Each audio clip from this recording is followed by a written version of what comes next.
What's going on, everybody? And we're live on a Saturday night talking about Friday Night Smackdown. Also, we're going to be talking about some of the WWE Superstar releases. We're going to start with that because in the last 24 hours, we have gotten some pretty big releases. Well, big in number wise, but I won't say big in uh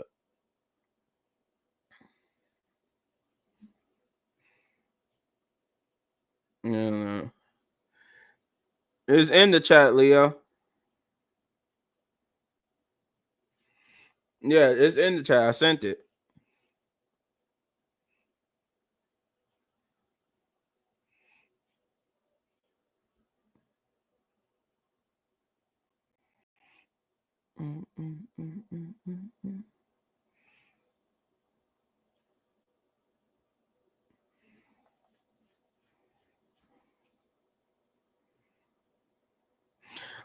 Sorry about that. I'm trying to get Leo up in here because Leo wants to talk. There you go.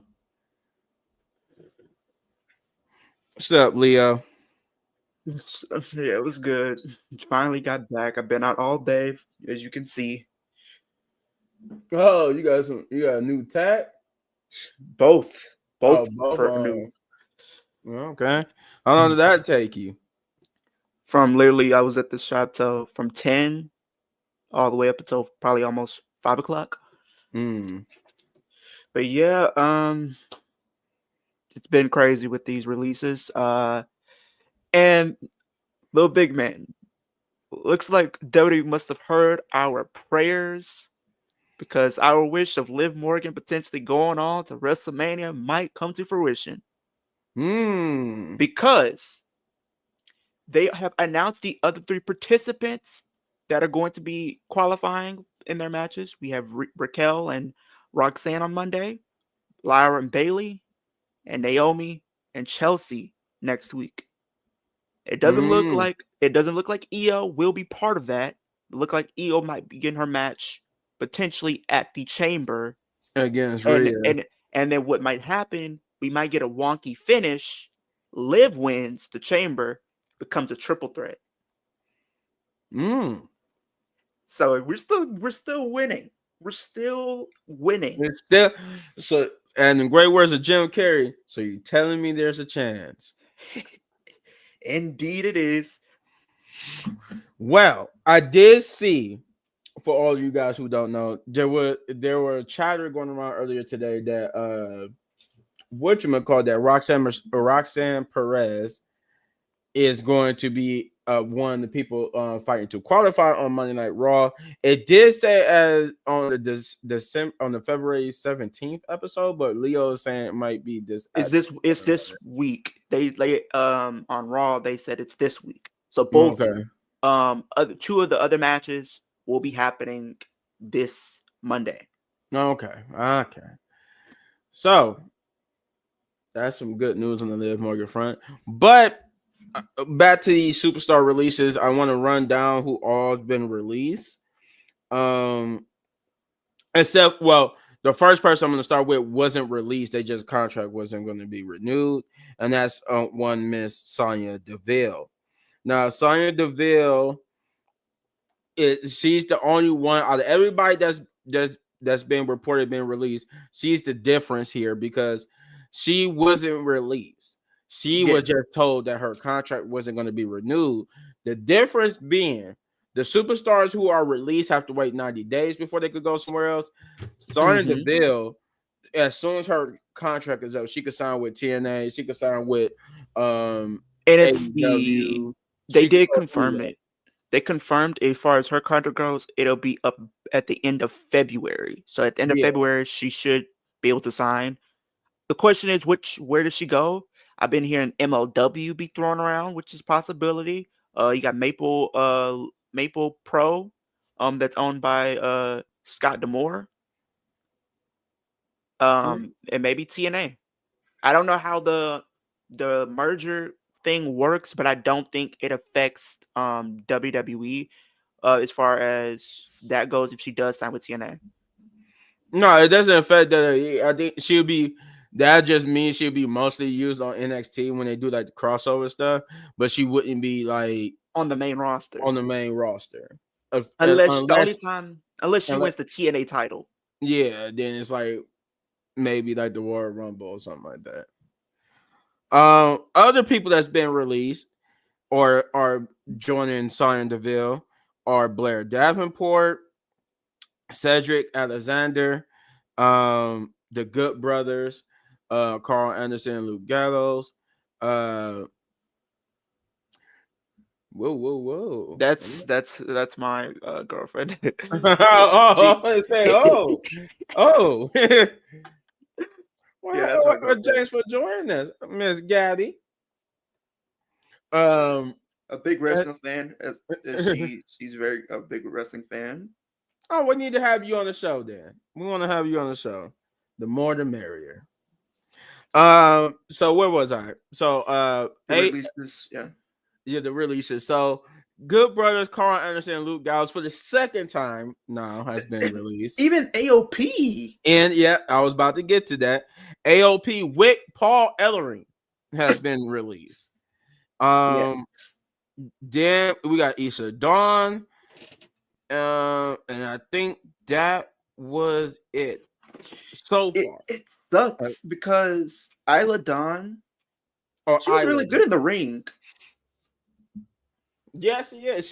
You know what? The fact that Sonya Deville and Isla Dawn didn't really get to show what they was made of. I feel like they might find success in TNA. I think TNA is the best suit for them.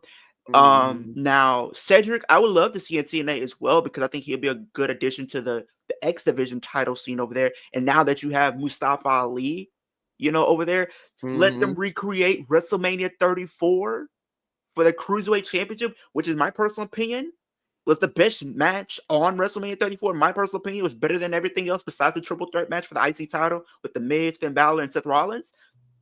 You had that match right there. Let them two feud over the exhibition title. I think people would buy into it, but it doesn't look like he's going to be going to TNA because as of the time of us doing the stream, look like he might be heading to AEW because the Hurt Syndicate want him over there, and other individuals want him over in AEW. Yeah, I heard about that. They're pushing for him to come there. But yeah, it. In all honesty, for all that's been released involved, and like I said, this was a crazy raw wide. I think it started with Sonya Deville. No, it started with Blair Davenport. Sonya Deville was the first. It was literally Cedric and Sonya Deville. Oh yeah, Cedric and Sonya Deville was the first people to be talking about being released, and then it just like trickled down. All of a sudden, we just was getting people. I don't know which batch of releases was worse. Was it this one or was it the one in 2023? 2023, it felt like, a batch of them. Oh, Giovanni. I forgot Giovanni is also on there. I kind of seen that one coming, though. Yeah, I just okay. That's what's up. I kind of seen it though. But it's hard. It's kind of it was hard for me because my girl Tegan Knox was a part of it, and I was a really big Dana Brooke when in 2023 was a huge blow because everybody knows I was probably one of the biggest Dana Brooke fans. No, that was last year. That was last year. I think that was yeah, it was last year. Yeah, that was last year. I forgot who was a part of the 2023 then.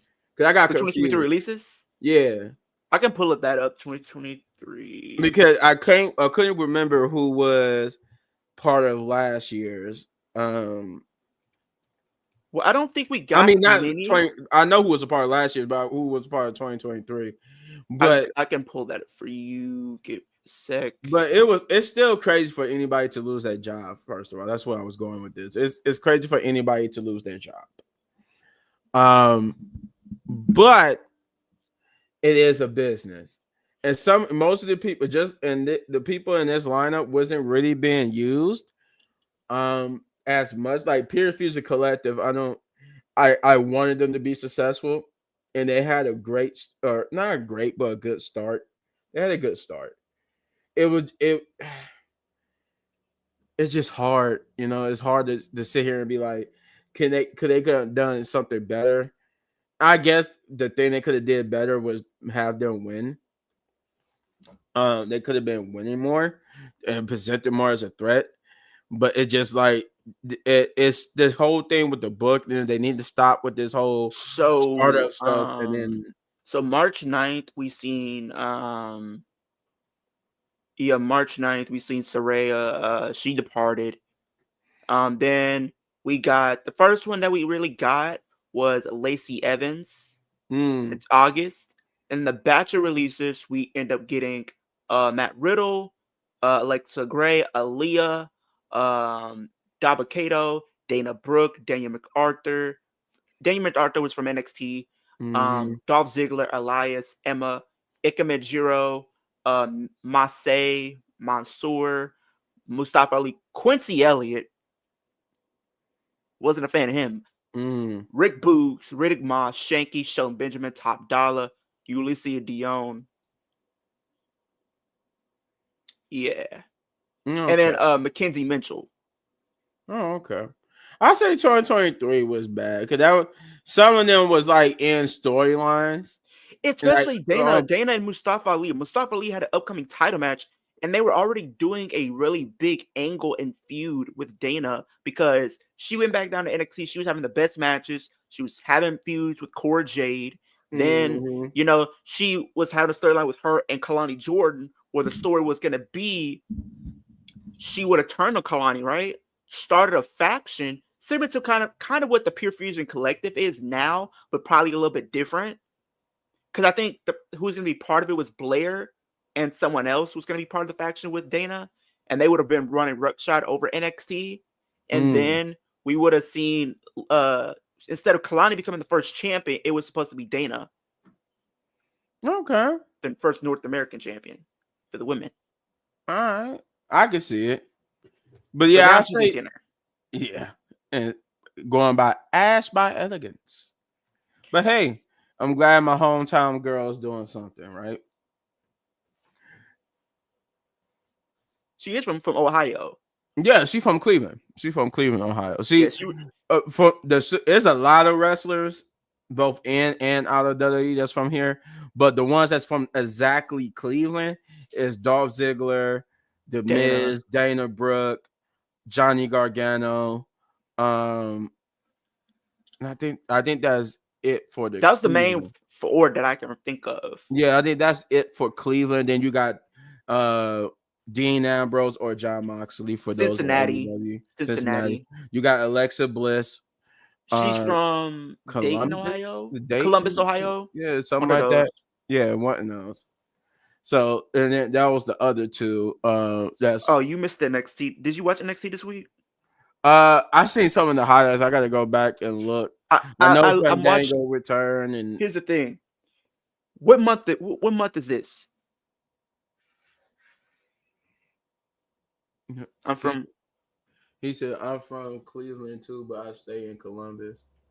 All right. But here's the thing, though, little big man. What month are we in? We're in February. And what is February? February, to my knowledge, is Black History Month. Exactly. So peep this. Why on Tuesday, right? You know who Eddie Thorpe is, right? Yeah, I know who Eddie Thorpe is. Why is Eddie Thorpe whooping Trick Williams with a strap? I said, this is Black History Month. We can't be doing this. I think Monday they only had like maybe one person of color on there. I want to say that had a wrestling match. In the Royal Rumble, what happens? Chelsea Green eliminates Lash Legend. Both Chelsea happen in Black History Month. This is Black History Month. Why are we getting whooped? Literally. So we're just taking a beating and getting spanked on live television with a strap all across the back. I don't want to be that guy, but there's some things we need to discuss here about this whole booking doing as much, but I stray from the point. The point of this little segment is the fact that my thoughts on the releases. I knew Giovanni was coming. Uh, Giovanni, man, he really had a rough time. I mean, he was. They split him eventually. They split him from Imperium, put him on NXT, bring him back up to the main roster to be with Imperium again, only to have Imperium split again and put him on SmackDown. And he had all of 2 matches on SmackDown, and we never really got to see what this was going to be for Giovanni. Like we never really got to see anything. Like he got some good vignettes, 2 matches, then he was just gone. We haven't seen him since, and then we hear he gets released. So I'm not surprised by that. I am surprised a little bit by Isla Dawn. I was I didn't think she was gonna get released because I thought her Alba was doing good. That sucks for Alba because now she's going back into the singles picture and she's got to really make it work or she'll be like the next person to get released. If not, I'm glad that my girl Shayna didn't get put on that list or Zoe Starks because I'm actually looking forward to them building something with them on a single scene. But overall, it's Sonya Deville. She was out injured. She didn't get a fair shake either. Sonya Deville could really go. She could wrestle. She was good in her NXT days. She just haven't had a lucky time on the main roster to do the booking. A lot of majority of these people's problem on the main roster why they wasn't value as much was due to booking. Because any one of these people who got released could have been a draw. Just booking and the pecking order and everything just made them not I guess you could say favorable to management because they had other people they wanted to get behind, other people that they wanted to put their money on. So I could say that booking in their position on the main roster, especially when you got 2 different regimes, you have Vince McMahon and then Triple H's taking over. So it's kind of a mixed bag when it comes to that. And then on top of that, I was telling Chris and them earlier that the reason why I really think this is happening too, because you got Charlotte Flair, you got Alexa Bliss and Kevin Owens, who who just re-signed new contracts, and I think they said with Kevin Owens he signed a 5-year deal. Yeah, and you got to think Liv Morgan signed about a 5-year deal too. Mm-hmm. That's going to put her till about 2028. Yeah, but I know that a lot of people are upset right now. Oh, go ahead. A lot of people are upset because, a lot of people thought EO was going to be the favorite, which I'm not saying she can't be, but it does not look like that will be the case right now.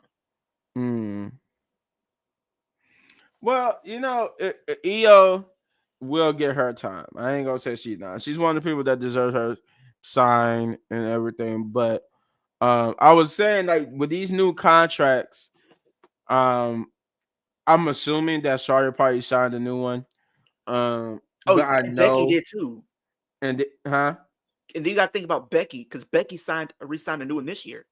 Oh, okay. Well, that's what I was saying. I think with these new contracts that these superstars are signing, they had to make some budgetary cuts somewhere, and I figured that was going to happen because I'm like, even though I don't know for Charlotte for sure, but we do know about Becky, we do know about Liv Morgan, we do know about Kevin Owens, we do know about these superstars recently signing these new contracts. And then you just got Jordan Grace, and you got WWE's making so many things, and they got so many areas, and then you got you got WWE Evolve, you got all these people that's under this contract. Did you see what they said though? They said with some of the contracts is because they have they plan to do a lot of NXT call-ups potentially very soon. So they have to make room for those NXT call-ups. So they're getting rid of the people that they don't have plans for. But I really hope that if they're gonna bring up new NXT call-ups, that they have a plan in place. What if that's for them going for the mid-card title or going for the main event title? Have some type of plan in place, because if you don't have a plan in place for these men and women, then don't bring them up. Just keep them down at NXT where they are getting used. And people are saying, well, you look at someone like Akira Tozawa. Last night, this man put up a banger match. Yeah. Yeah. People sleep on Akira Tozawa. This man gave you a good match last night. He carried that match. He definitely did. I think another person that might be on the way out that we're not talking about is what's her name from, and she got called up in NXT last year in the draft. What's her name? She's been out for a while. I think you may know. Kiana James. I wouldn't be surprised if she got released next. And yeah, you know like what? Kiana. I would figure that she was gonna be on there. Like, since all this was happening, I'm like, she probably gonna be the next one to be released, because she made her debut on Raw. She wrestled a couple of matches, then she got hurt and she been out injured. So I'm like, okay, they probably gonna end up releasing her because they barely even used her. And now they got to do all this work to get her over. So I don't know. I just hate to see it. It's kind of weird right now, though. Yeah, it's a weird time.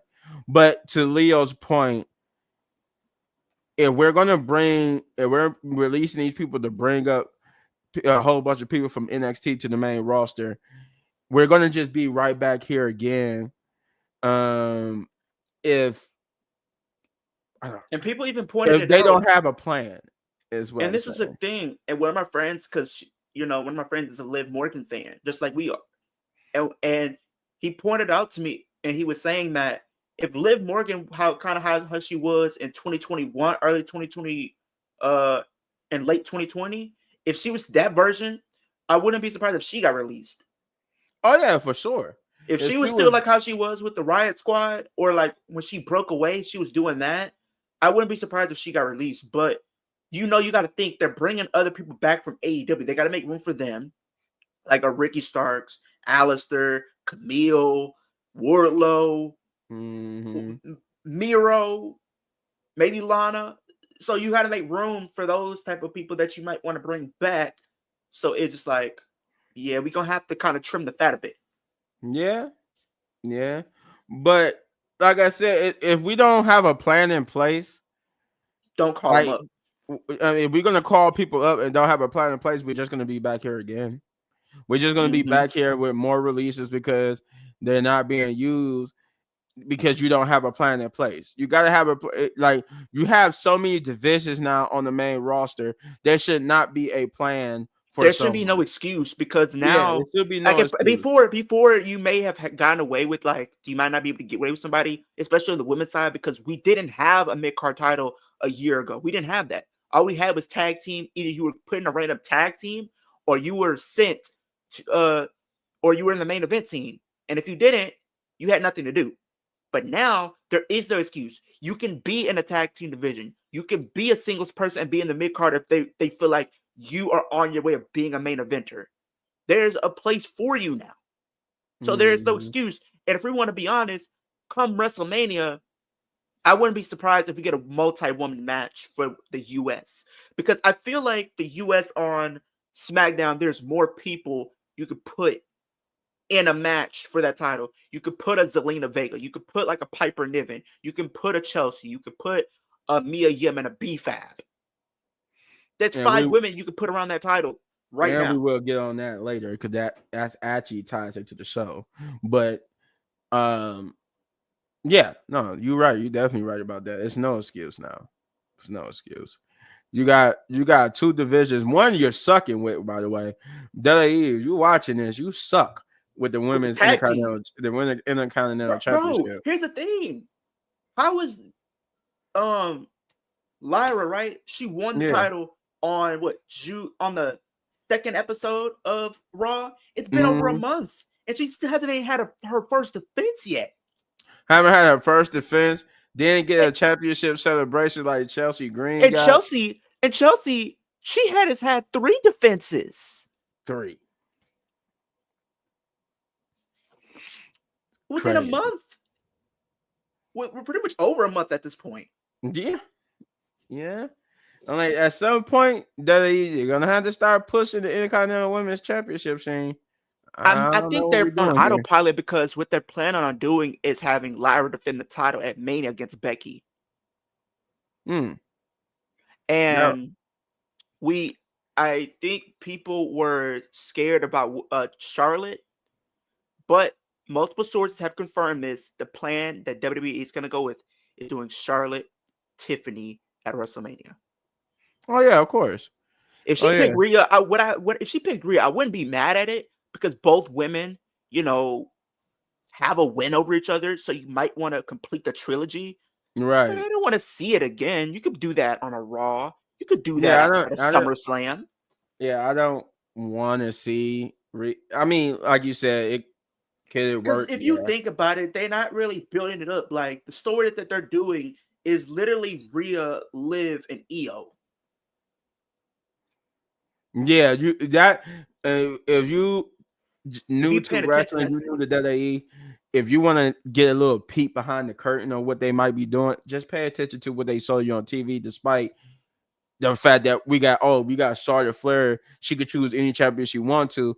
They give you little subtle hints to where they might be going. I.e., even though Charlotte Flair is the champion, I mean not the champion, but the Royal Rumble winner. The story with Rhea is mostly centered around Liv and Io, where Tiffany, she's more centered with Charlotte and Nia. Exactly. Because the way they were talking about it, it's like, oh, people have been calling me a Charlotte Flair 2.0.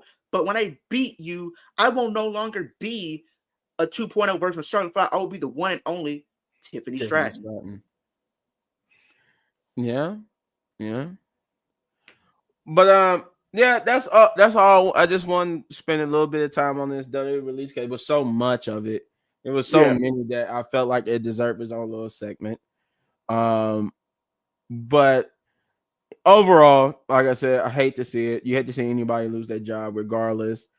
I know, especially when WWE is the big leagues. And it used to be the go-to place at one point where it's like everybody's dream is to go to WrestleMania. Everybody's dream is to go to WWE. But now, I'm not saying that that's no longer the case, but I feel like it's not really. If you want to make a big name for yourself, you absolutely go there.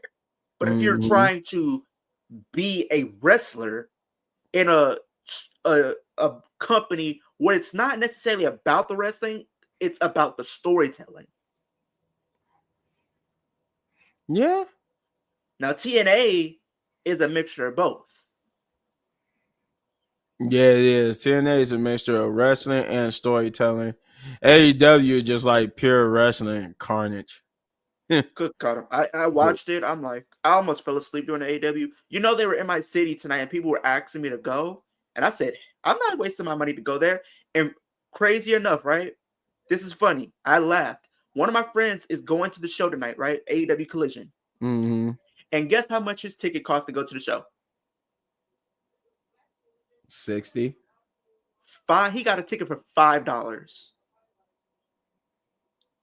That's how you know your show is better. If your tickets are usually $20.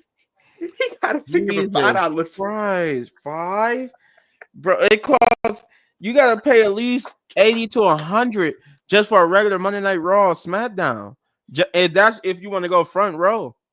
No, if you want to sit front row, it's usually about $3, $4 to $5. Oh, if you want to sit front row, it's about $300 to $500. Where I sit, it's in a 100 level section, so it's about maybe $100. Oh, okay. Well, you know what? Then again, it's AEW. It's been so long since I've been to a Monday Night Raw. Because the last time changed. That it could have changed. Because the last time when I've been to two before SummerSlam last year.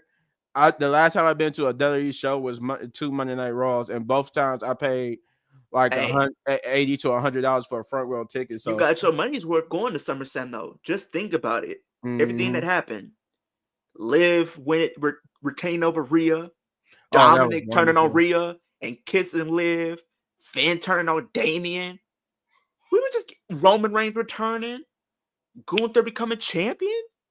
Man, we was eating Oh yeah. at that pay-per-view.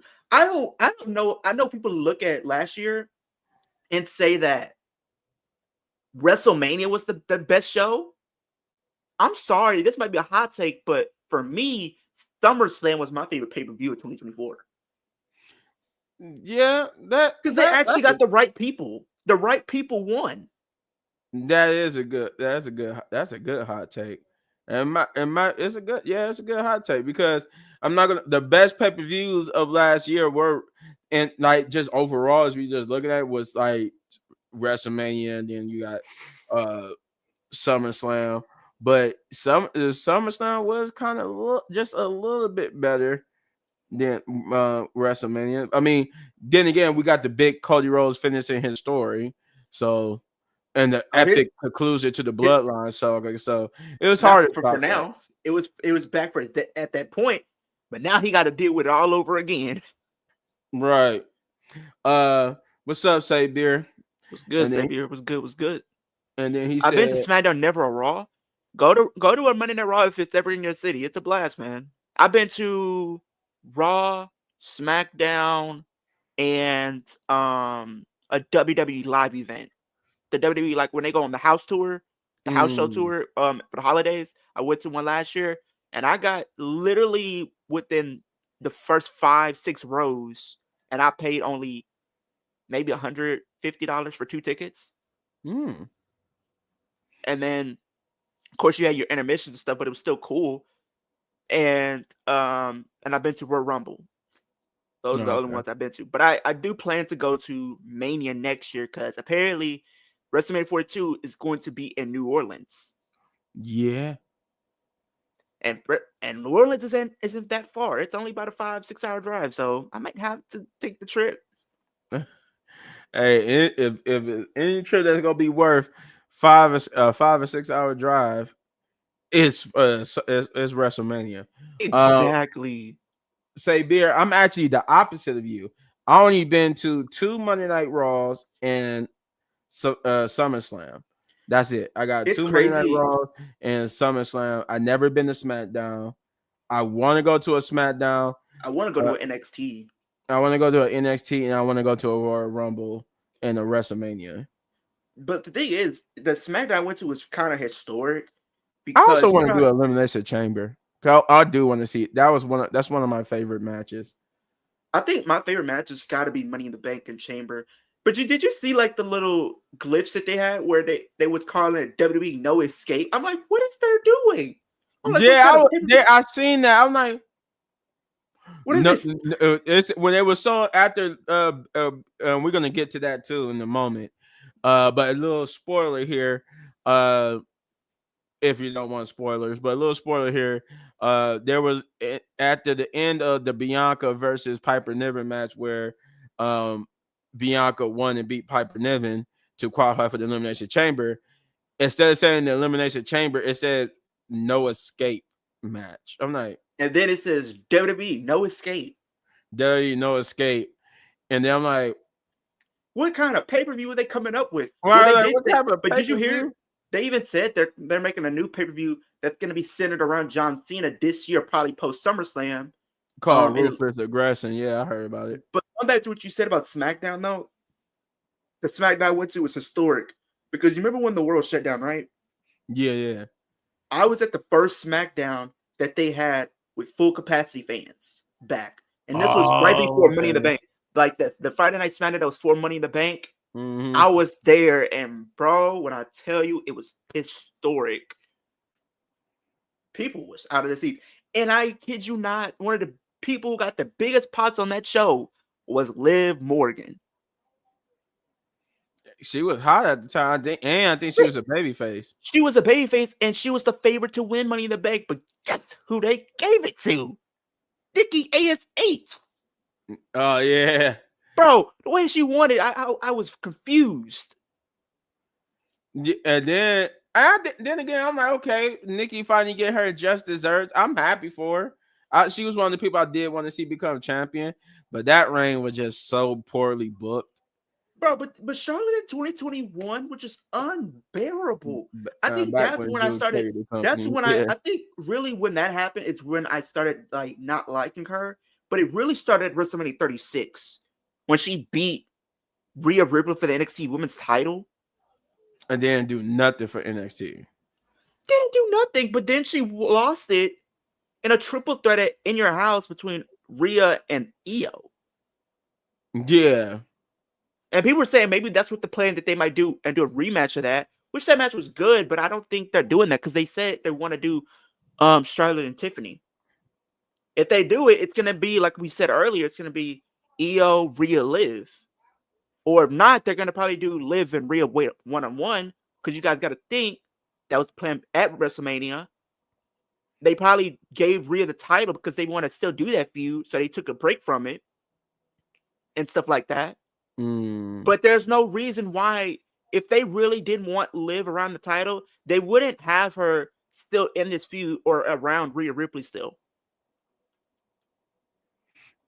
And then she picked up the title. There was a reason why she picked up the title. The WWE is not going to tell you pick up the title if you're not going to have anything to do with it. true. I just pray. I hope, and it brings me to one of the things I want to talk. It's not necessarily about Smack. It is about SmackDown because they sold it during SmackDown, but they sold like the little promo preview for WrestleMania. And they the highlighted superstars that they are showing. One of them is Liv Morgan. So I'm like, what For is she SmackDown? doing? Yeah, it was like one of the little commercials. What was it? When was this? Yesterday? Yeah, yesterday. Was she's advertised for SmackDown? No, not No, I'm talking about they saw like the little advertisement for WrestleMania. Oh yeah, she is on the poster. And she on the poster. She's in the little video promo. But here's She's the in. thing, and here's the thing: when you know a WWE has big plans for you, don't they usually do they or do they not? If they have big plans for you, you're usually on the billboards with with another big wrestler. Yes, you are. And guess who? And guess who she's next to? CM Punk, I think it I was. think it's CM Punk or Seth Rollins. Yeah. I mean, as she should. But here's the thing: You give her that push. She and gotta give be her the doing chamber. something. But here's the thing: she when it comes down to this chamber, she has more experience than anybody else because she was in the first one when it was her and what was her name? Sarah Logan. She was in that one. Then she was in, I believe, 29. No, it was 2019's. She was in 2019's. She was in 2019's, 2020's. Then she was in 2022's, 2023's, and 2024. That I think that's 5, right? If she was in 2019, 2020, 2022, 2023, 2024. She's going into her 6th Yeah. Elimination Chamber match. Yeah, I'm about to say this will be her 6th. And guess who I think Io should probably face if it's not going to be her and Rhea? Asuka. Yeah. Asuka and Rhea and Io. Asuka come back with a vengeance and coming back different and feel like she wants to get to the top and would be willing to do any and everything, even going through somebody who she cares about. And I feel like both of those women will have a good match. But I do think what they're doing, based on what we're seeing, it's going to probably be Io, Liv, Rhea. I think it's just going to happen. Yeah. I think, like we said, Liv wins the chamber.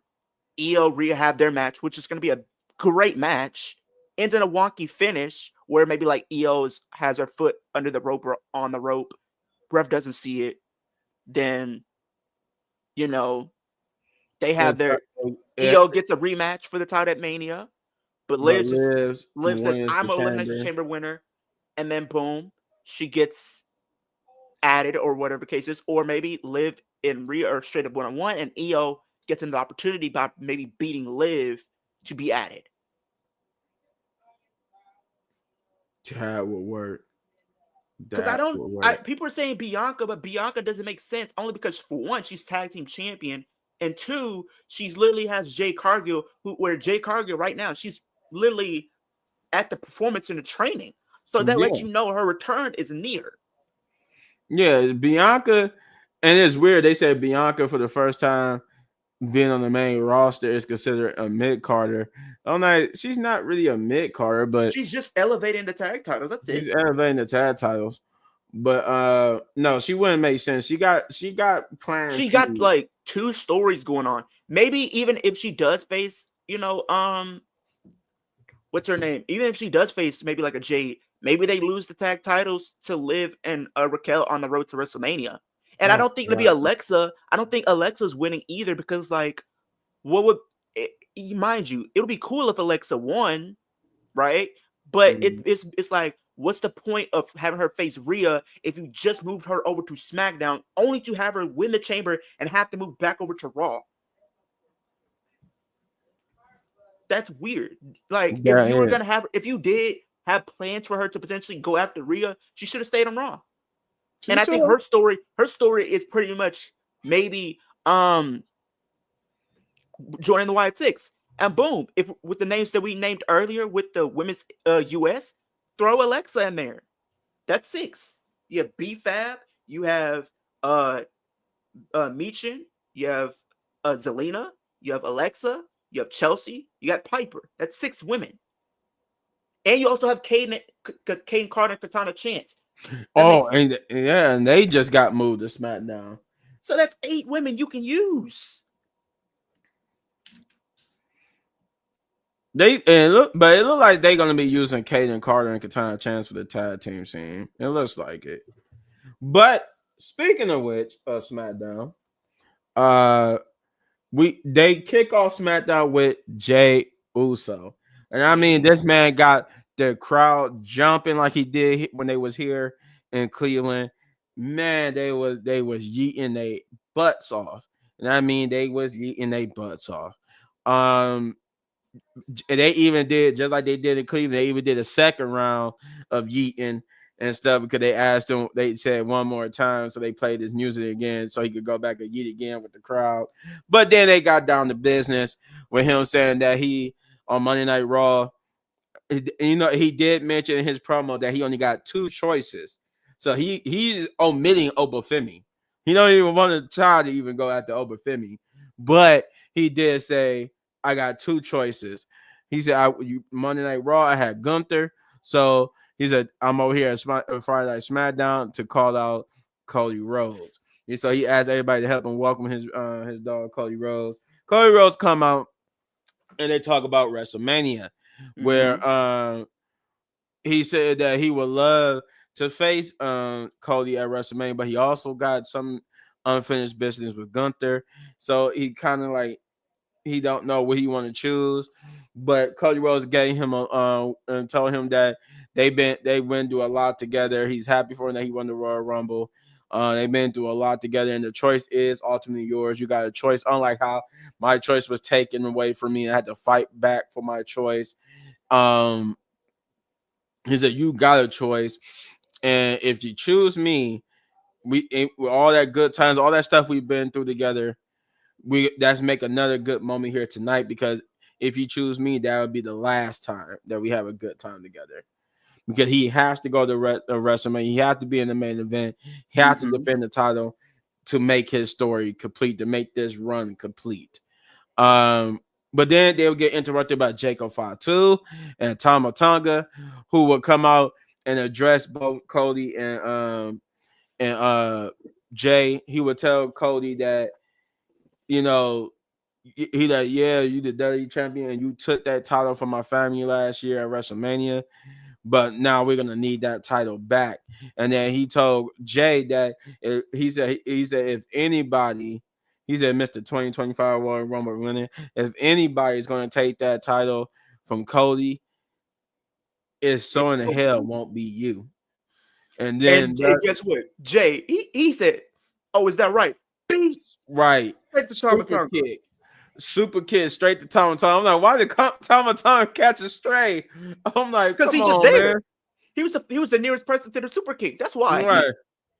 So Tom Tonga catches a super kid that starts a brawl to which Jay and Cody like fights them back, and then I think it's announced in between the commercial breaks when we come back from commercial break that would be the main event for later on tonight. It will be Cody Rhodes and Jey Uso teaming up to go against Tama Tonga and Jacob Fatu. Mhm. But this was a good promo. It sets a little bit of a narrative because that's the road they want to go down for Jay and Cody. My only thing about that, if they would to go down that road, that would probably be a little bit of a weak. It's not that it would be bad. It's just a weak feud. I wouldn't even say it that. It's just like we know how strongly booked Cody is, right? Right. And Jay is one of the most popular guys in the company. Both guys are like the two most popular guys in the company. But right now, Jay is more popular than Cody. And two, with the story that they're building with Cody, it looks like he's going to turn heel soon. So I fear that if we get this match, Cody would turn heel and screw Jey Uso out of winning, which would literally diminish him a little bit and take away his momentum because he lost. Right. And then it's going to make the fans think, first of all, you gave him the World Rumble win, and then before that he lost for the world title, and then you still let him win the World Rumble, and he loses again. People would stop buying into the idea of him being a main eventer. Yeah, they stopped buying into the idea of the Royal Rumble. People started to buy in of that, at least for the women, because people I talk to, they don't care about the women no more because every time they get hyped for it, they always go with the person that doesn't need to win. Yeah. Yeah, cause I tell you that 99% of the time need to win. She was the last person that should have won. The last person that should have won. You could have gave it to Io. You could have gave it to Liv. But I guess maybe what they wanted to do is potentially set up a triple threat with Io, Liv. So I guess if that's the case, then that could have made sense. But you still could have made a case for someone else. You could have even gave it to Nia Jax, considering she's gonna have a title match next week. And here's another thing. Going back to what you said about when we said about Liv, right? Mm-hmm. Nia, she's getting her rematch for the title, but Liv have not gotten hers, and it's been over a month, almost 2 months. Well, here's hoping there's a payoff for that. But no, like I said, this was a good promo. It was a good promo. It was a good promo, and I liked it. And it's set up for a pretty okay match later on tonight. But as you was hearing, Leo, what do you think about that promo starting off SmackDown? I thought the promo was really good, in my personal opinion. I just felt that with the promo, I feel like it helped potentially build up a potential feud if there is one, which I don't think it is going to be. Stop the hate. Charlotte, the gold standard, like Shelton Benjamin. You see what Shelton Benjamin is at, right? You see what Shelton Benjamin is at, right? He's tag team champion right now. And we love him. We love Shelton. I loved when he back in 2006 when he was the gold standard and came down with his grandma or his mom. Yeah, that was funny. And she would help him. She would help him win matches by hitting people with the purse. That was so funny. It was so cheesy. It worked so well, and it shouldn't have. But no, go ahead and finish what you were saying about the promo. But it's just like the only thing is, if with that, it kind of just makes it feel like if they were to do this feud, it's kind of like a foregone conclusion of what's going to happen, right? But just could you imagine this though, Little Big Man, if this happens? What? If we do get Jay and Cody, and Jay beats Cody. Now that would be probably the most shocking win ever. Yes, it would, because that means they see Jey Uso not as just a world champion, but they see him champion. like when you hold that championship, the Cody Rhodes, that is pretty much the WWE telling you and the fans that this is our number one guy. This is the guy that we see big plan for. This is the guy that we can put all of our stock in. This is the guy that makes us the most money. This is the guy that can carry the company. Now, I would say Jey Uso checks off most boxes, but here's the thing. A lot of people want to bring in his in-ring aspect into the question. You don't necessarily need to be the biggest or the best wrestler on the roster. You don't. I look at Cody. Cody's a good wrestler, but I wouldn't say he's like a Will Ospreay. But he's still serviceable. I still enjoy his match. And then what we've seen this week, Kevin Owens just tried to kill Sammy. And I think and he tried to kill him. My boy tried to kill Sammy. I'm like, come on, no, KO has went off the deep end. And then we know we probably got to get that match at Elimination Chamber. Oh, for sure. And I think there we get the return of Randy Orton, and then Randy Orton and KO go off into their own feud, and they might be doing Sammy and Karrion. I can see Jay winning playing the seeds of Cody heel turn. They can definitely do that. If they're really trying to plant the seeds of Cody turning heel, which they already are doing, this could be pretty much the final nail in the coffin for that. And now that we have Drew, how I see this happening, because I don't think I see Sammy turning heel, right? I think maybe if Drew stayed on Raw, if Jay wins the title at Mania, Drew takes it from Jay, and Sammy takes it from Drew because Sammy can finally get his win over Drew since he's never been able to beat him. In the process, he becomes world champion finally. Because I do think he is going to win the Royal Rumble next year. Who, Sammy? Yes, because it's in Saudi. So he's like the most popular guy over there. Yeah. Because they're not going to have Punk there. Punk already made it clear he's not going to be there. Oh, yeah. Punk made it clear he's not doing no Saudi show. They're not getting him. Nah. But no amount of money. I can see Sammy winning that. I can see him. Then we get the first, as we did talk about this earlier, we get the first match of the night, which is Bianca Belair versus Piper Niven in the Elimination Chamber qualifying match. And this was the standard Bianca Belair and Piper Niven match, because we have seen over the past year or so, we have seen Bianca Belair and Piper Niven go up against each other. So it's hard to talk about the match where, we kind of seen this before, right? It's the same thing. Bianca Belair, Piper Niven working on each other. They both powerhouses, and then of course it accumulates with Bianca always hitting the big move on Piper, because she had to pick her up off the turnbuckle just to hit the KOD off of her. A new video came out. A new video. I think it was backstage. I don't know where this was, if it was on Raw or at the Rumble, but guess who almost got into it? You want to know who almost got into it on Monday? Or whatever this was? No, yeah, because I can't think Louis Kaiser and Logan Paul. Because Logan Paul was talking to Tiffany. And Louis Kaiser wouldn't have it. He said, and he was storming towards Logan Paul like he was trying to punch him. He said, "Nine. You're not going to talk to my woman." Nine.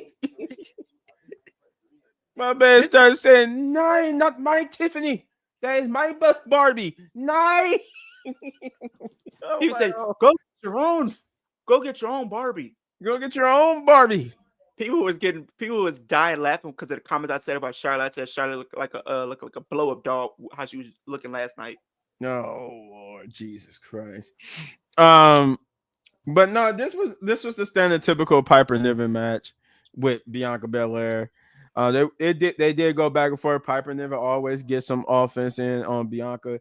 They always make her, because she's like a big powerhouse person, so they got to give her those moments against Bianca, but Bianca is also a powerhouse person, so she gets her fair moments in, and then she would beat Piper with the KOD to win the match and qualify for the women's elimination chamber match, or as SmackDown called it, the women's no escape match. I don't know why it's called no escape, but it's called women's no escape match apparently. Uh, but Wait, what? People are so upset that Kevin Owens signed to the company. Well, it looks like Sabir, that they're gonna. It looks like Chelsea might be in Elimination Chamber, Sabir. Yeah, either she's gonna be in the Elimination Chamber, or she's gonna be going up against B-Fab. They look like they're positioning either But you gotta B-Fab think. or You gotta think. It's probably gonna be her in the chamber because you gotta think it's in Canada and they're gonna want some type of representation across the show. yeah, that's true.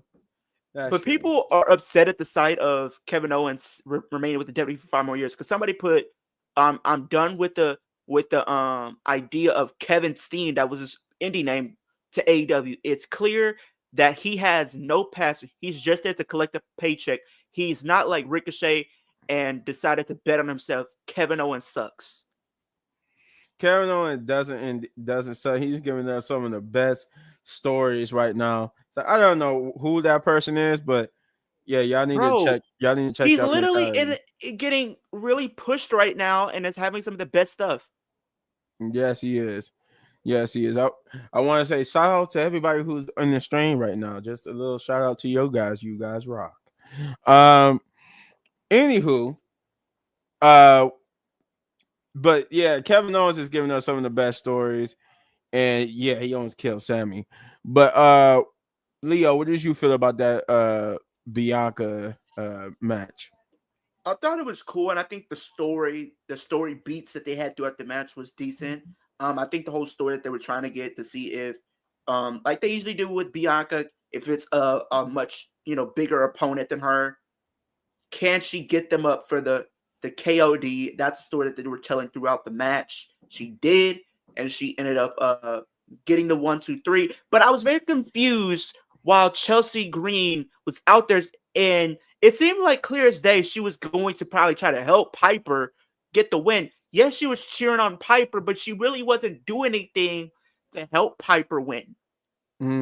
She wasn't really trying to get her hands dirty or anything like that. She just was there. She wasn't trying to help or interfere or anything. At least with when we saw Raquel, she was helping.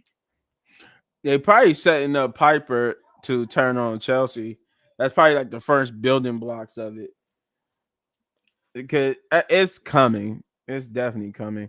Kevin Owens is a super villain right now. Lex Luthor would be proud. He actually would. My boy was in there. You will pay. I'm gonna make you pay. I'm like, oh God.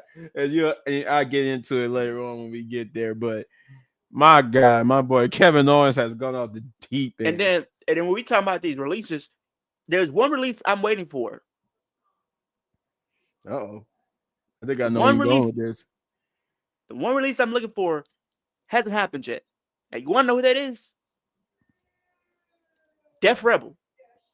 I'm still waiting on that. I'm still waiting on the 20th. I thought they did release Def Rebel. No.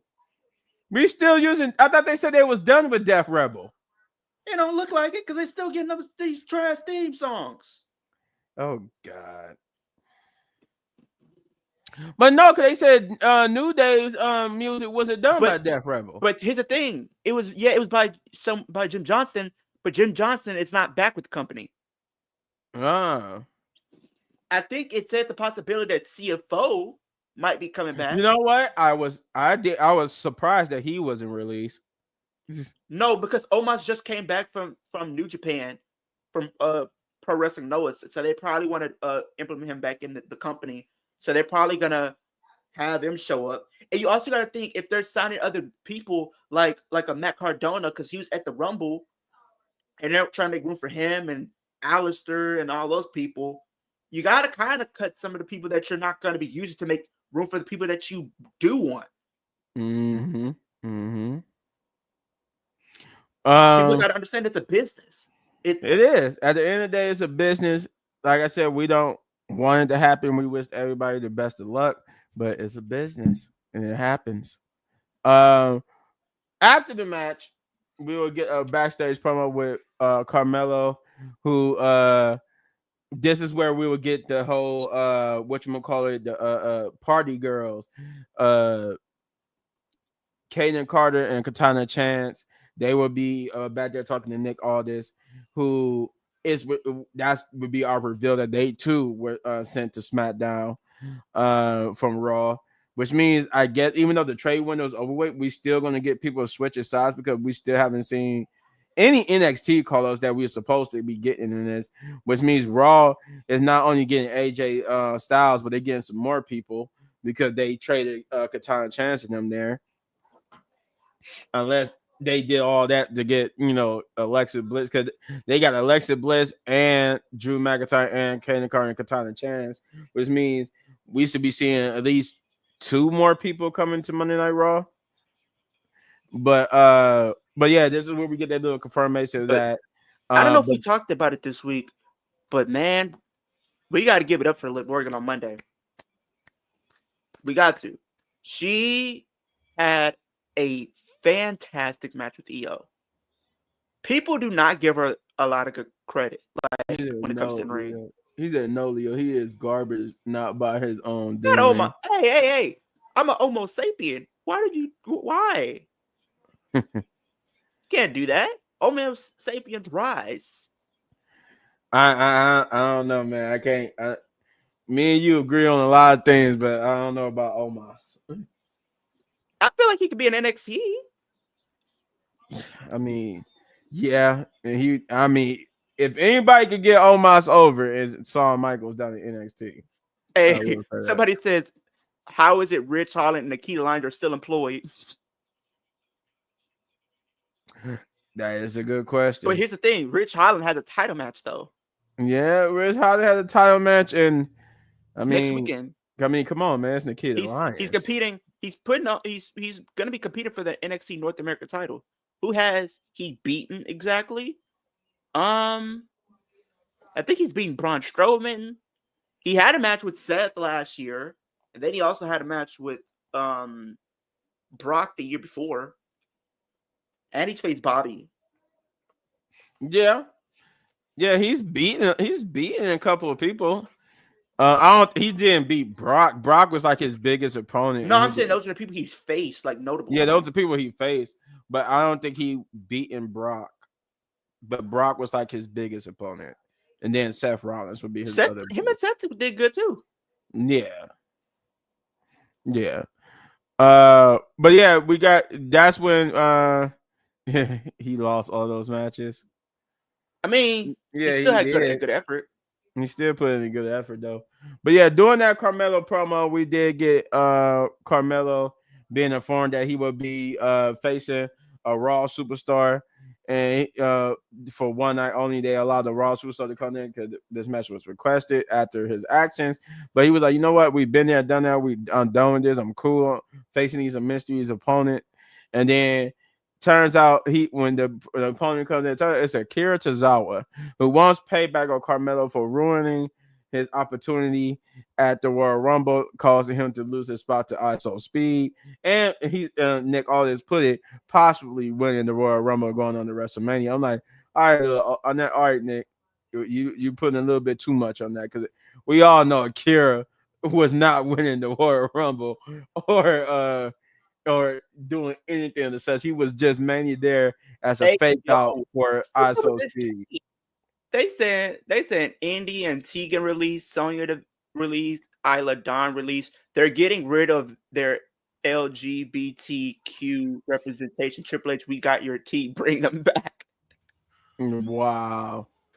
No, first of all,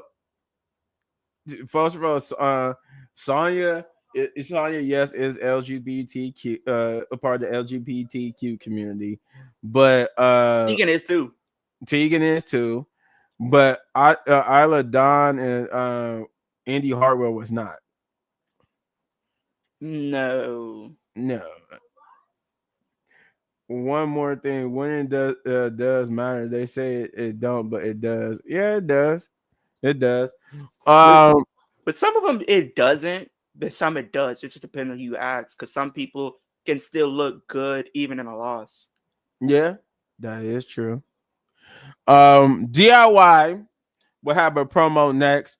In the ring, they will come out celebrating a victory over Motor City Machine Guns, saying that they want to, look ahead and put Motor City Machine Guns down there, but they would show respect to them, saying they respect them, and that they want to show they proper respect by having a moment of silence for them, like almost insinuate that Motor City Machine Guns are dead. But then they would get interrupted by Pretty Deadly, and I'm guessing this is going to be the start of Pretty Deadly's babyface run, because they was presented here as baby faces, but they would come out to confront DIY about how they've been helping them retain the title, retain those titles and help them keeping them, and that they finally want their payment of having a shot at the titles. But they argue that they need to get a shot because they wasn't there to help them at the Royal Rumble. But then we get Nick Aldis, who come out and basically said that hey, I make the rules around here. I'll call the shots. Why? Yeah, I agree that that Pretty Daddy, you don't deserve a championship match, but you can earn one by facing DIY here and right now. And they wasn't even in their gear; they were just in street clothes. And that match would indeed start. That would be your next match. But before we get there, real quick, Leo, what did you think about that DIY promo? It was kind of funny when DIY said, "Let's bow for Motor City's championship opportunity." But I thought in that moment we were going to see Street Profits come out there, but we did see them later in the show to potentially set up, because I know they still want their shot at the titles. We did see Pretty Deadly out there. I think it was kind of cool seeing them and them getting the win. I'm not gonna lie to you. A lot of people didn't think they would get over, but we're realistically starting to see them get more and more over by the week with the fans. And we're seeing it. We're seeing the rise of them becoming over with the fans to the point where we want them to potentially become the next tag team champions. And I think they should get their moment at WrestleMania. Yeah, that is true. I just would have preferred them doing it as heels, because I did want to see a heel Pretty Deadly on the main roster as champion. But unfortunately, But they've been if it healed. does happen, there would be They've been baby healed faces. since NXT UK. So I feel like now with them being healed for the most part, it's kind of cool seeing them start to turn that corner, becoming face. And it's kind of cool seeing DIY thrive as heels, because we both know both guys can really thrive in that role, especially like a Tommaso, and now we're seeing it with Johnny. So, and Johnny's no slouch either. He had a good heel run when he was North American champion, when he was with the Way and stuff. So we know these good heroes, and now we're seeing it on the main roster as a tag team. I think we could see some really good heel work from them as we head into WrestleMania as your champions. Yeah, yeah. Uh, he said those are just releases. They know they're not invested in, and so why wait? Just let them go somewhere and be somebody. And here's the thing: with Triple H, we've seen that he keeps his radar, he keeps an eye on a lot of these talent. So if he feels like he wants to bring them back in, he could easily do that. Yeah, he could easily bring them back. But the thing is, some of them didn't get a fair shake. That's the difference with these releases this year, was that they didn't really get a fair shake as far as booking wise. Like, you can't say they wasn't being used like properly, or you can't really say like, oh, well, they just wasn't getting over with the fans. Well, you didn't give them an opportunity. Like literally, Sonya Deville was injured, came back, had a couple of matches. Then it was mostly Zoe Stark and Shayna Blazer who was getting matches. We haven't seen Sonya in a match in a long time. Then she was released. So, or she was not. They just wasn't going to renew her contract. Ida Dawn, she just basically didn't get a fair shake on the main roster as well. I feel like they brought her up way too soon. But in my opinion. And not even that, I felt bad for her because Her and Alba Fire were your last NXT Women's Tag Team Champions, and literally just 7 months ago, her and Alba won the WWE Tag Team Championships. Literally at what was it? Bash in Berlin? Not Bash in Berlin. I think it was Clash of the Castle. Yeah, it was because they were like the home favorites. Yeah. She literally put on her story today. She and prepare yourself, little big man. She says, "Here for a good time, not a long time. See you in 90." Yeah, and that's basically how we found out she was released. He said, "I'm watching this show on my She should go computer." to TNA. I think her and TNA would fit. Yeah, she'll fit well in TNA. She'll fit well. Her and Indy Hartwell should go to TNA. Yeah, I would think Andy should go to TNA too. I can't wait for Jordan Grace. I think she's gonna be on NXT and she's She gonna do is. good. They said she's not going to be there like a long time, but she is going to be down there for a little bit, and then they'll bring up to the main roster, maybe post WrestleMania. Oh, okay. I really think she should do it like a year down there. I think she need to win the I think it would be kind of beneficial to have her down there, just so the fact that she can get more used to like the WWE system. Yeah, and they weigh her rest. That's what I was getting at. Like she need to get used to the style and the way WWE does things. Like, and I think putting her in NXT would help her with that. But she is a big star, and Triple H like his new toy. So TNA needs names, so I hope they go there instead of other places. Yeah, I don't think they need to go to AEW because AEW is not gonna do them any favors either. Speaking of AEW, guess who just signed to AEW? No, it ain't nobody we just talked about because they on the 90 days except for Sonya. Yeah, I know it ain't Sonya because I would have seen that news. So who is it? Literally, Elias. Oh yeah, Elias. He signed. I did see that. Okay, he's part of the Ring of Honor brand, and he is with the Righteous. My boy Elias. When we all walk with Elias. I feel like he was another person who had promise and it just didn't really work out for him. Just like Damian Sandow.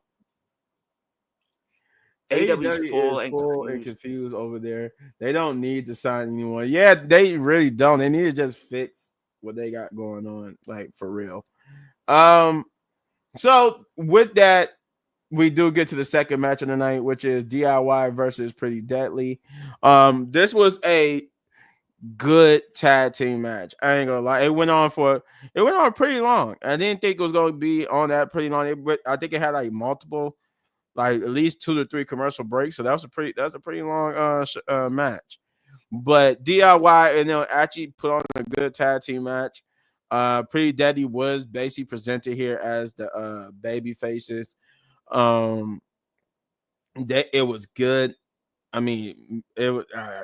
Can't really say much about it, man. Like it takes a lot to get me invested into a Pretty Deadly match, and I am gonna say for the most part, I do like this little push that they get in.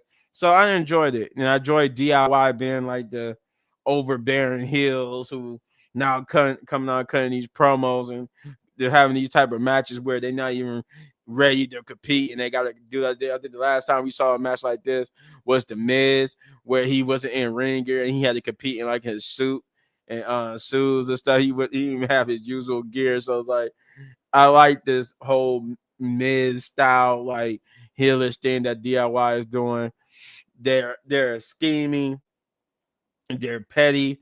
They got to do all this underhanded stuff because they can't beat legitly they can't beat Motor City Machine Guns on tag team, so they do underhanded stuff to compensate for that. But it was good nonetheless. With Pretty Deadly beating DIY at their own game because I think Tommaso Ciampa tried to get a like an illegal pin on I think he like rolled him up and tried to hold the ropes, and they would switch. He would get kicked. Switched, yeah.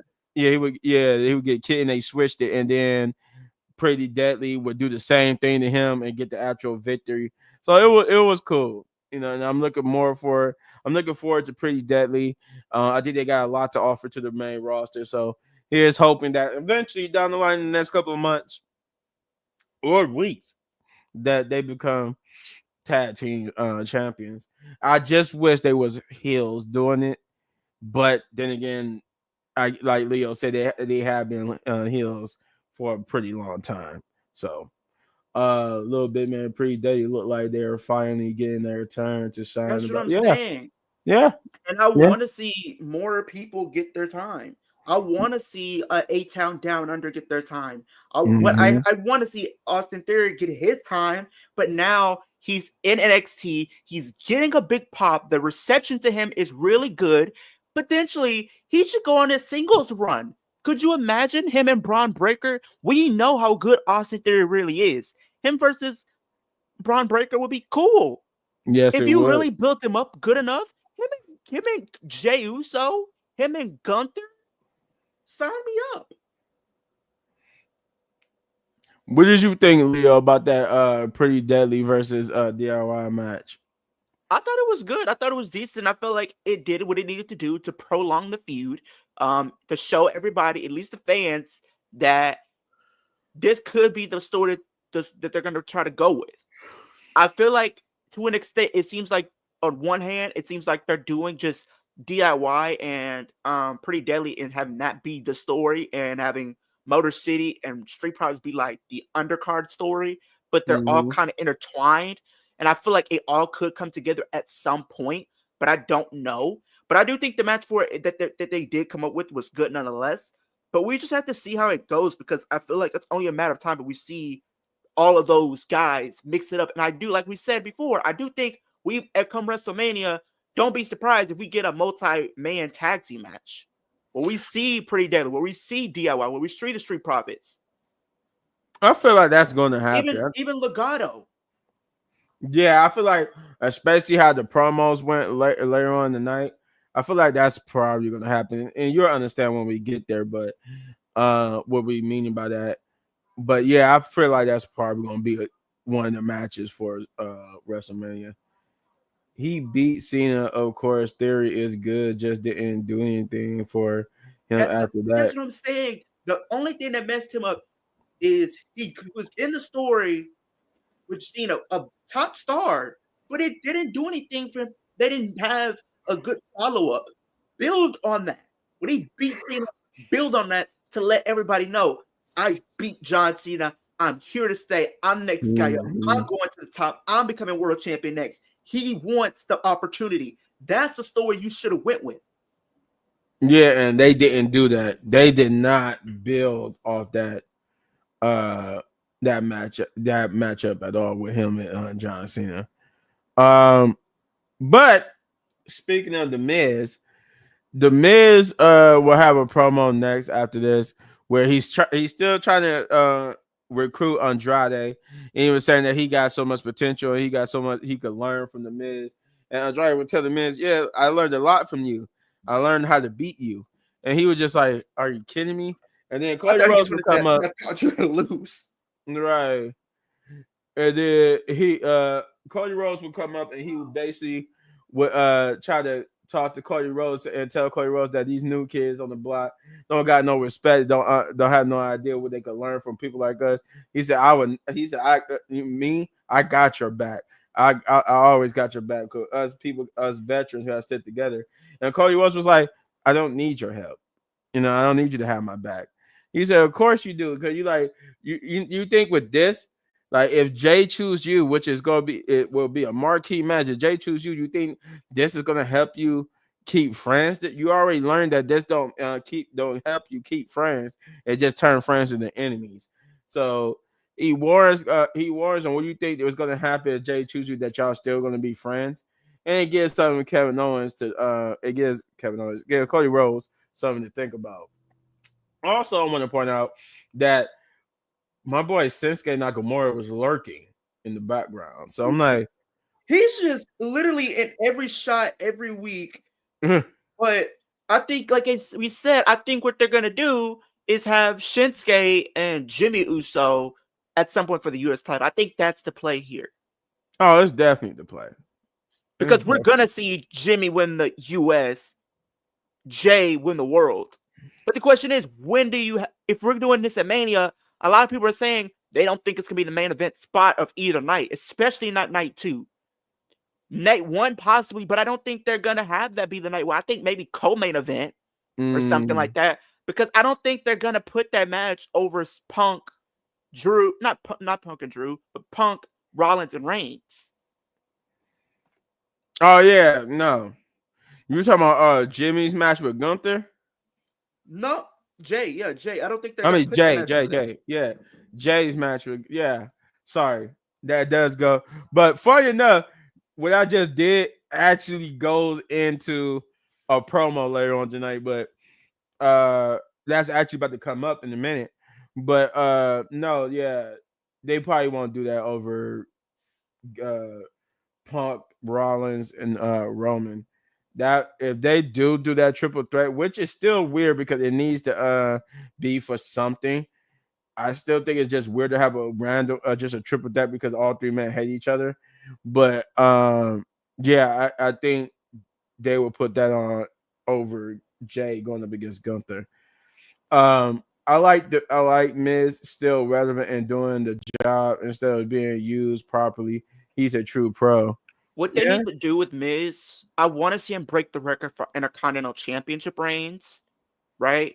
People don't give him credit. He was the first ever 2-time Grand Slam champion. People don't give him that credit. I think his role right now is where he's starting to put over other talent, where he's like the Dolph Ziggler at this point, where he's helping the guys that's coming in. But the role that I want to see him have is the desperate veteran that's willing to do any and everything to try to get back to the top and win a world championship one more time. That's what I want to see from him. It feels like that's what we got with him at this moment. That he needs to, he got to have that like that desperate one last run type feel. But speaking of my little blunder, that leads us to the second. I mean, not the second, but the third match of the night, which is a men's elimination qualifying match. Elimination chamber qualifying match, I should say, which is Drew McIntyre versus Jimmy Uso versus L.A. Knight. Yeah. Can I get a yeah from everyone? Yeah. But Drew would come out on this, or this is where we were revealed that Drew McIntyre is now officially on SmackDown. They did talk about what went down with Drew McIntyre. They made reference to it that he was very upset after that's what I'm talking about. Yeah. They did make reference to how Drew was very upset after the Royal Rumble. They said he even tore up a room, like he tore up a locker room backstage and just went home. Like he was that upset. And I think that's not even just them putting a spin on it. I think that actually did happen. I think the report said he did actually, after he was backstage cussing and whatnot, I think he did go back and tear up a locker room. But Drew said he was upset, but then he's not anymore because he's free from Adam Pearce and Monday Night Raw by starting off his promo by saying, "Screw Monday Night Raw." He's happy to be back on SmackDown and that he's a new man now. Nick Aldis called him, said that he could be Drew McIntyre unleashed to his full 100% extent. So he's happy. He's no longer angry. He's focused, and he's focused on taking the title from Cody Rhodes. But he would get interrupted by Jimmy Uso, who will come out and say that he's talking like he's an ex-girlfriend. By the way, everybody that's coming out cutting promos, this is basically like them doing their entrance to their match. This is not even like a separate promo from the match. This is just the third match in itself. It just started off with everybody coming out cutting the promo. But Jimmy would cut a promo telling Drew that he still sounded like a crybaby, still whining, saying that he sounded like an ex-girlfriend and that he's looking ahead too far and that he got to get past Big Jim. This is where Drew would make that blunder like I did. He on purpose though, and called Jimmy J. And he was like, "Sorry, I mean Jimmy." He said, "It's been 20 years. It's been hard to tell you apart, but." That should. He said, "I know that should eat you up inside though, because you are just as talented. You two are similar in a lot of ways, just as talented, just as everything. And yet, maybe if you would have said Yeet first, it could have been you at Royal Rumble going on to face a world champion at WrestleMania." And he said, "You know what? You right. I gotta punch my ticket. I gotta punch my ticket to WrestleMania. Big little brother punched his. But what about you? Like, you got to get past me, Big Jim, and win the Elimination Chamber to go to the WrestleMania, but you not. It's gonna be him, and then they'll get interrupted by LA Knight, who will make a perfect service announcement by saying that before he get his little stick in and talk about both of them, he wanted to make a public service announcement. Say before he die and leave this earth, he wanted to be a superstar that bring about change to the world. And he told people that for them young men and women here, young men and women they was in Knoxville, Tennessee, and also around the world, watching around the world, that it is okay if something going on in your life where it hits you right there in the feels and you need to cry. It's okay to cry because it's good for your mental health. So, and it don't make you any less of a He was man. saying doesn't make you less of a man if you do. Yeah, Something along the lines of that, yeah. yeah, that's what I was just about to say. He said it don't make you any less of a man if you do have to cry. But then he said, speaking of crying, he said, we know 3 things are guaranteed in life: death, taxes, and Drew McIntyre crying like a baby. He said, I even heard somebody in the crowd called Drew Drew McCry. McIntyre. Drew Mc, I was just like, oh my God. That was a good one. Even Drew had to give him a little sarcastic ha ha ha. Why does I just peeped this, but you know who, like Otis, you know who he reminds me of? You know who he reminds me of? Rikishi? No, he reminds me of a young MacGuffin from Brave. Okay. That's yeah, I can see it. Now I lost that image and I thought. Now I lost my place. No. So then after LA Knight get his stuff in, that's when we get on to a match, and the match was cool, and the match had a unique ending that I did not see coming. But the match is cool. It went back and forth. Jimmy, Drew, and LA Knight both could have won the match multiple times in a row. I mean, they had multiple opportunities and looked like they had multiple spots where it looked like it was the 3 count, but either they kicked out or one of them broke up the count. But it was a good match overall. Like I said, they went back and forth. They had some good spots. That whole superplex moment was cool. How LA Knight was getting ready to superplex Jimmy, but then Drew just rose up and grabbed him and turned it into like a German superplex, and it was cool. That was a cool image.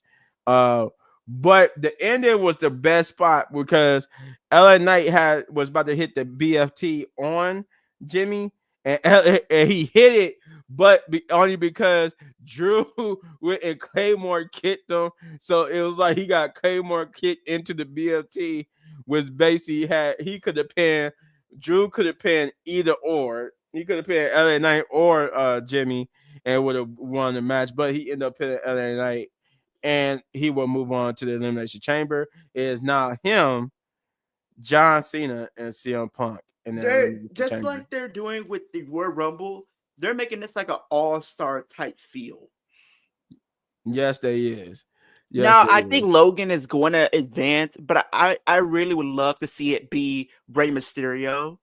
Yeah, Rey Mysterio will work better, but I think Logan will work too. But I think Rey Mysterio will work better just because then we can have 3 of the old school people in John Cena, CM Punk, and Rey Mysterio versus 3 of the new school. Like, because I think because it looks like Damian is going to advance, and I think we set up Damian and Drew with that match, and I think where the plan is to do Logan and AJ at WrestleMania, So maybe AJ comes out there to maybe like, or they have an interaction or something, or some along the lines of that, where maybe AJ does get involved in helping Ray win, and that maybe set up the feud. Yeah, yeah. But speaking of Drew, um, before I asked Leo what his thoughts was, he said throw Drew in that match and make it a 4-way with Punk, Seth, and Roman. It would be epic. But what would it at that point? But what would it be for?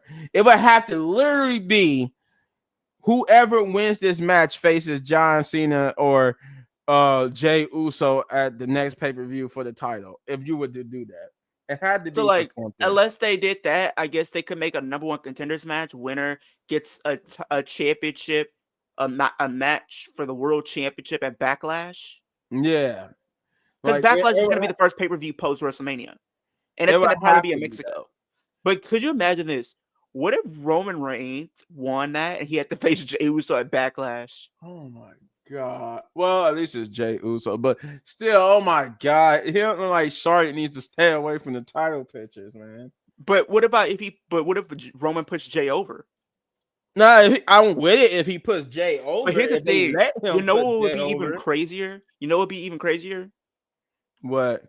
If Jey Uso challenged Cody Rhodes and beat Cody, just imagine the interaction that Roman Reigns would have. Roman would probably be irate at the sight of Jey Uso beating Cody Rhodes for the title that he wants back. That is true, Sabier. That is true. It don't have to be anything. They do all hate each other. But no, yeah, that would be epic if Jay would to challenge Cody and beat Cody. That would be epic. That would be very epic. Um, but Leo, what did you think about that Drew McIntyre versus Jimmy versus LA Knight match? I thought it was really good. I felt like they kind of just really been going out there with Jimmy, and they're just letting you know that there are going to be some big things for him in the future. We're getting to that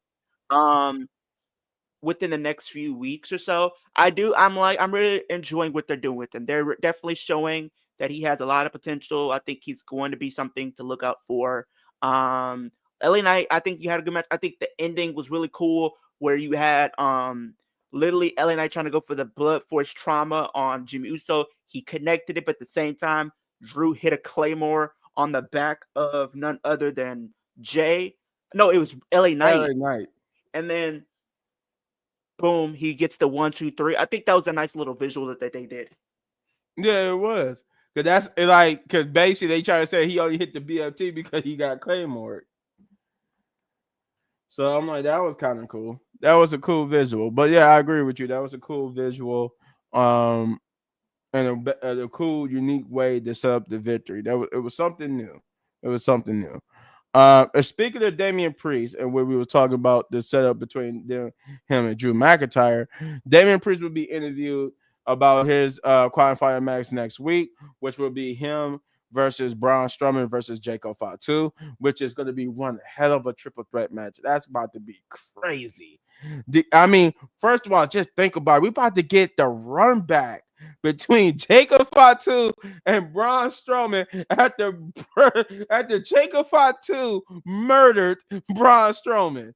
Braun Strowman about to send these two to the afterlife, if I feel like at this point, especially Braun Strowman. And poor Damian Priest is caught in the middle.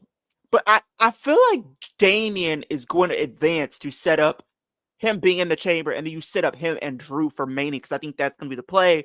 But of course, could you imagine Jacob Fatu if he advances? You talking about putting Jacob Fatu in a match where he locked up, where he locked up and he got the elimination chamber? Oh, he about to kill everybody in the elimination chamber.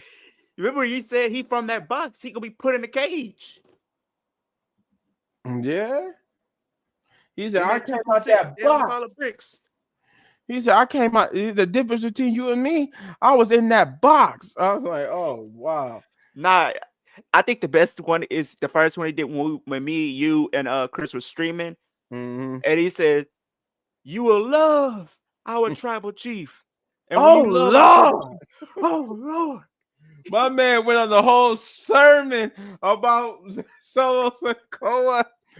Oh, that was epic. That was his best promo. Hey, but just imagine, like going back to what we said in the stream today. Just imagine, not if Solo was the pastor, but if Jacob Fatu was the pastor of your church, and he saw you talking while he was preaching. That man, all you be out there talking while he preaching. All of a sudden, you just be talking. Be like, damn, the pastor just stopped talking. You turn around, swap. You just like, oh, what you doing? Then you just see him. What you doing? Talking during my sermon. You would listen to what I got to say. Don't get it twisted. I might be a pastor, but I would knock your ass out. I would send you to God. I will send you to God. Now back to what I was talking about of God. Everybody gonna be looking like, how can you talk about God after you just assaulted this man? This man is asleep in the church because no, just imagine if you sent him to like a prison, or he had to go to court, and he did that and he was getting sentenced by the judge. Oh, I can see him wholeheartedly. Like, you just sent the judge is about to sentence him, and he was just like, Mr. Jacob Fatu, I sentence you, swap. I'm like, oh, what? Like, how did he even get there? They were like, what happened to the security? He beat the security. He said, ain't no way in hell y'all about to stop me from beating up on this judge. Hey, remember that clip that went viral of somebody attacking a judge in the courtroom? Yeah, I can see Jacob doing that. My man hip attacked the judge. Wow. I'm like, oh my God. He gonna have the judge bleeding. You talking about equal rights, equal fights. Right. And then he gonna get more time. Everybody gonna get so much time. He beating up the judge and stuff. But yeah, no, Damian Priest, get back on track here.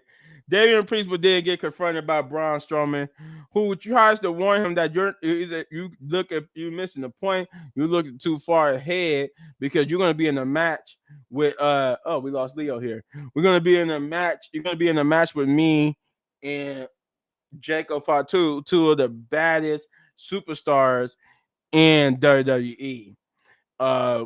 Which is telling the truth. Cause I mean, my God.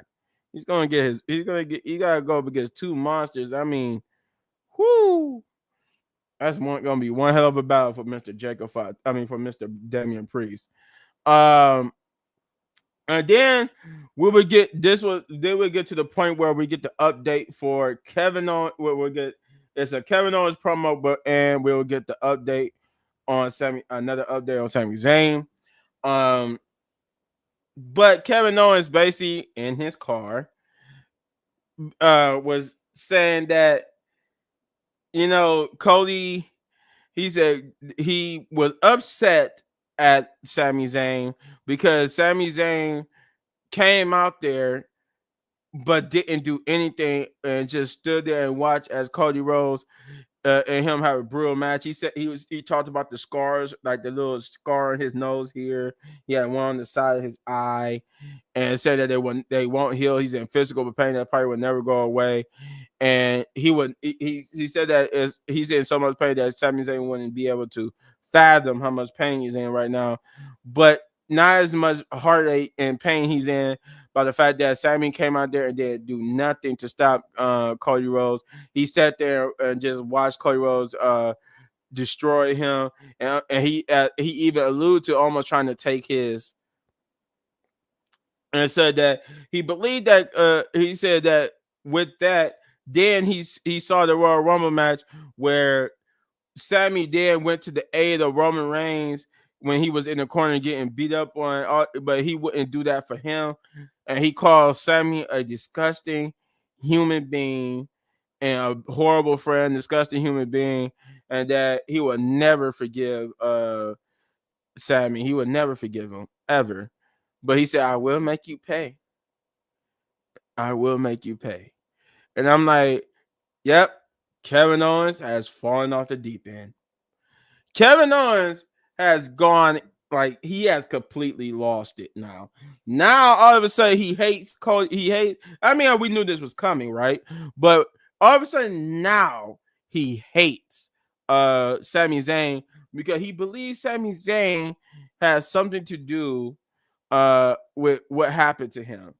Even though he brought what happened to him on himself, you hit a package power driver not only on Randy Orton, but you hit a power driver on Randy Orton, and you hit a package power driver on Cody Rhodes, and then you do all this stuff to Cody that you make it so personal that you didn't think Cody was going to try to destroy you in this match, Kevin Owens, and now you just go off the deep end. Now you attacking Sammy.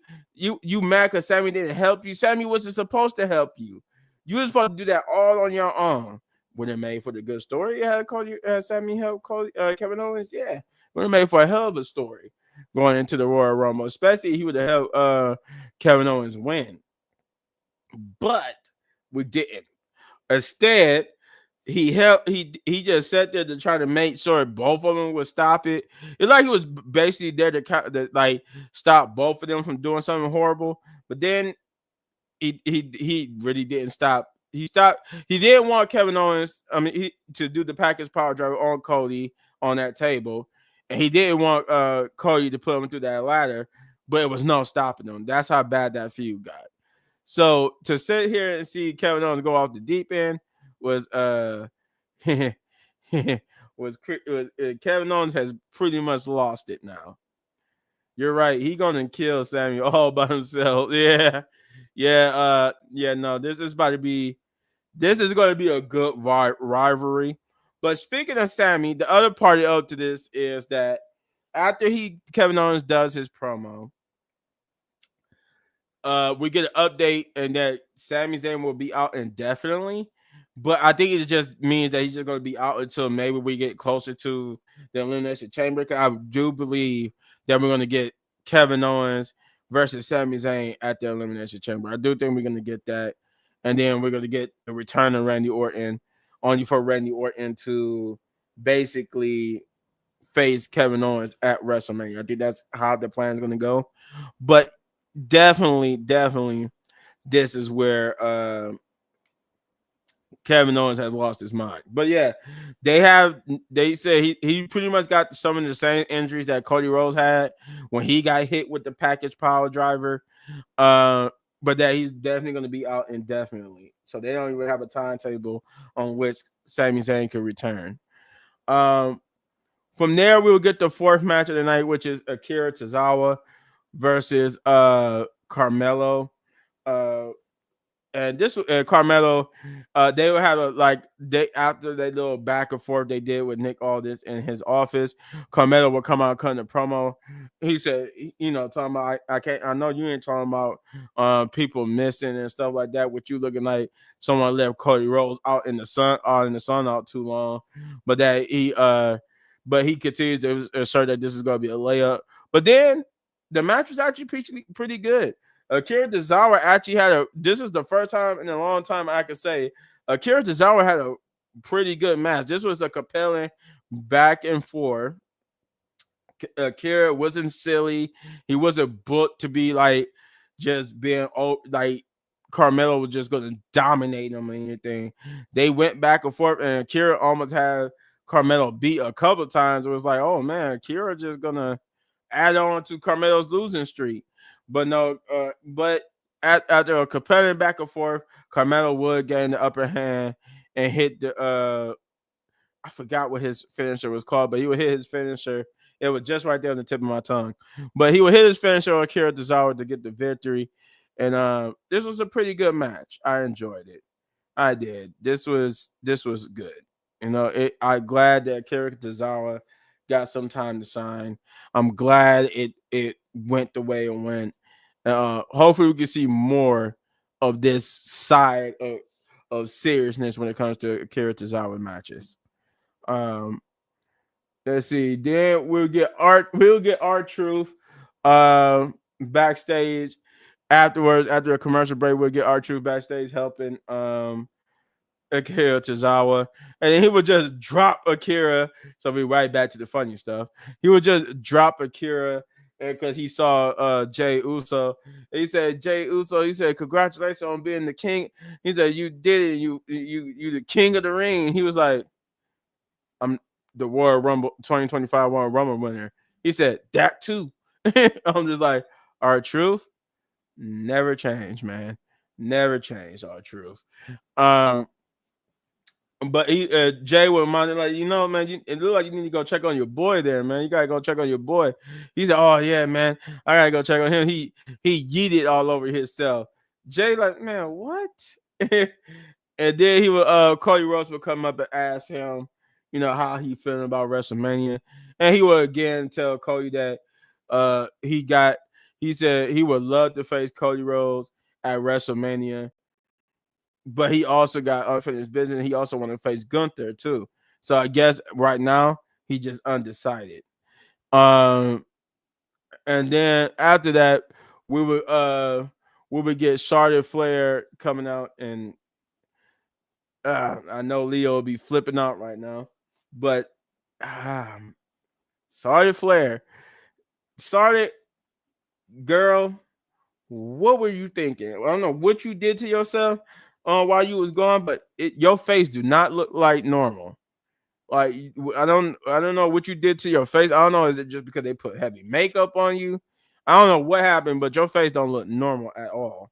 It's like you got some type of work done. I just can't put my finger on what it was, but something on your face has been done and it didn't work out. But she would come out and she would talk about how she had Rhea on Monday. She went to Tuesday to get inspired by the women's NXT champion Julia. And then now she here on SmackDown to see if she could get inspired by Tiffany. She also mentioned how she wanted to know what was going to be from the crowd. Was the crowd going to boo her? Was the crowd going to cheer her?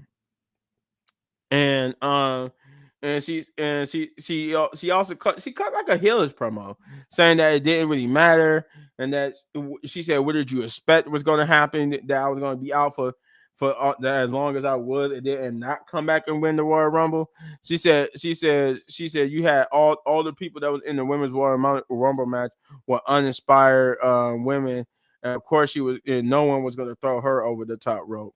But then she got interrupted by Tiffany Stratton, who came out and congratulated her on the win and welcomed her back to the WWE, saying that when she left, she said she did thought that when she left after she got hurt, I should say when she got hurt, she said she people cared, and she didn't know, and she said we didn't know WWE could survive without you, and people did care for all about 5 minutes, and that she basically went on to berate her and said that she want her to choose her because she's tired of being tired of being considered a Charlotte wannabe or Charlotte clone, and that if she choose her and if she beats her at WrestleMania, that she would no longer be known as a Charlotte clone, but she'll be known as Tiffany Stratton.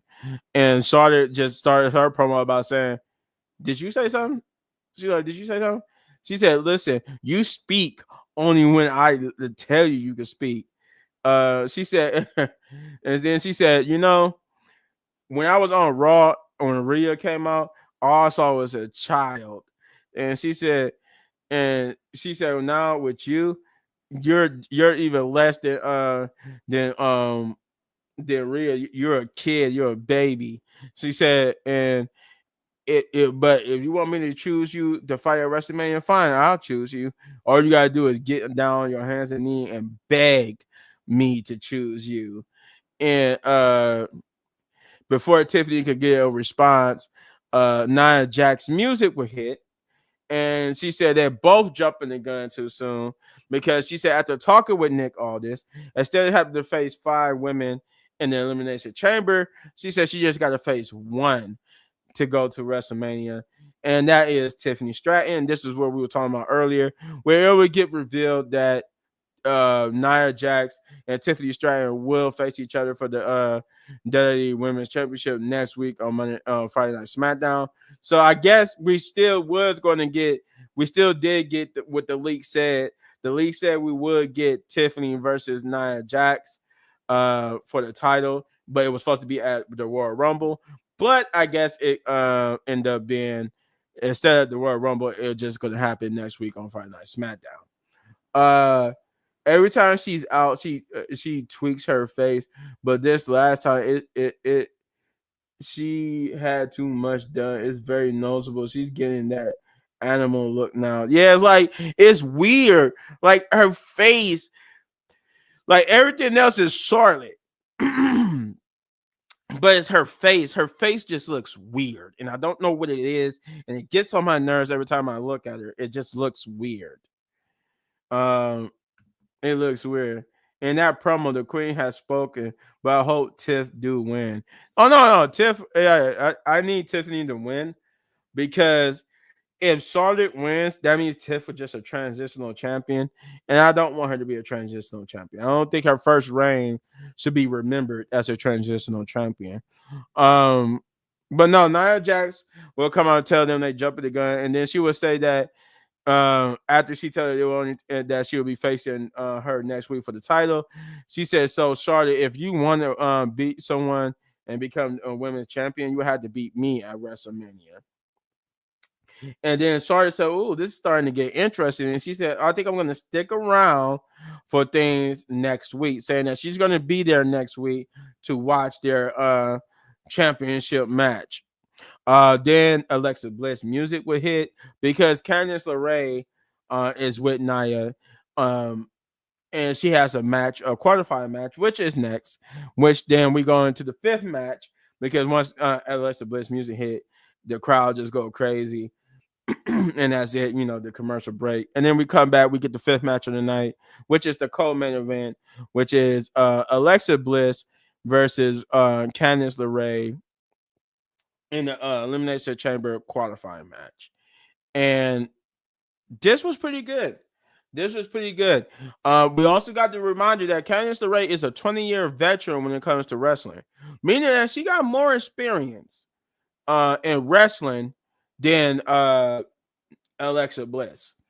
But still a good match.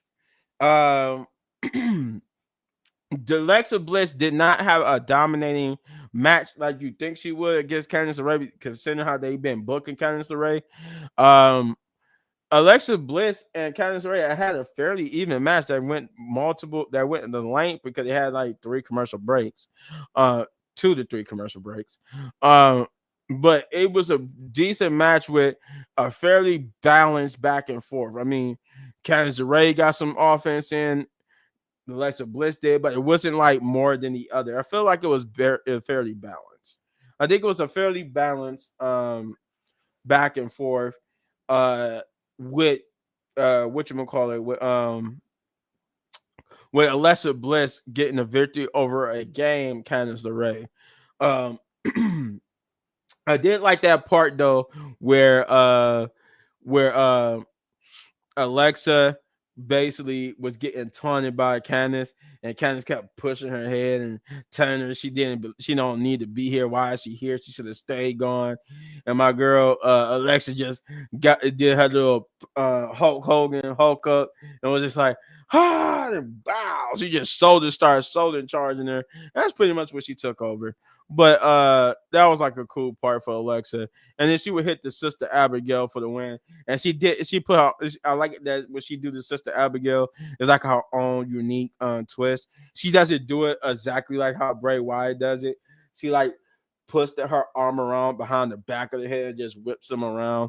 But yeah, I like that she's using that as her finisher, as an homage to Bray Wyatt. But that was nonetheless, it was a good match, good promo. Good match. Good promo by Charlotte, Tiffany, and Nia, and then was a good match as well. I enjoyed it. Let's see. Then we got Chelsea Green backstage where she's tending she's with being interviewed by Byron Saxton. Hey, my name twin. Me, I am also named Byron. But Byron Saxton would interview Chelsea, saying that while Piper never didn't get the chance to advance to the Elimination Chamber, or the no escape match that WWE somehow screwed up. No escape. What the heck was they doing? Like the no escape match. Like what the heck? We got an escape room match here, WWE? Huh? But no. Uh Chelsea Green will have her chance next week to qualify for the match. And that she says she's gonna win her match. Uh Stop glazing yourself, sir. Well, hey, I can't help it. Byron Sack. I was there interviewing Chelsea Green. Literally, just my last name changed to Saxton, and I got bald headed and in shape. But and was wearing a suit. But no. But yeah, so Chelsea said that she's gonna win. She's gonna win her qualifying match, go on to the elimination chamber, which I think she will. I think she will because it's in Canada, and they're gonna want to have the Canada representation there. And what better than to have Chelsea Green, um, and whatchamacallit, and Kevin Owens and Sami Zayn. So I feel like she's gonna be the elimination chamber match. She's gonna win. Um. But then she would get confronted by Michin and B-Fab, who would tell her that she needs to quit stalling, and that's only a matter of time for she lose that Women's United States Championship, and that she might go on to the Elimination Chamber, but she might not be champion when she do, and that includes WrestleMania. Um, and Zelina Vega will also show up to taunt her, saying that the Women's United States Championship would look good around her waist. Saying that maybe it's time for her to get championship gold, take that off of her as well.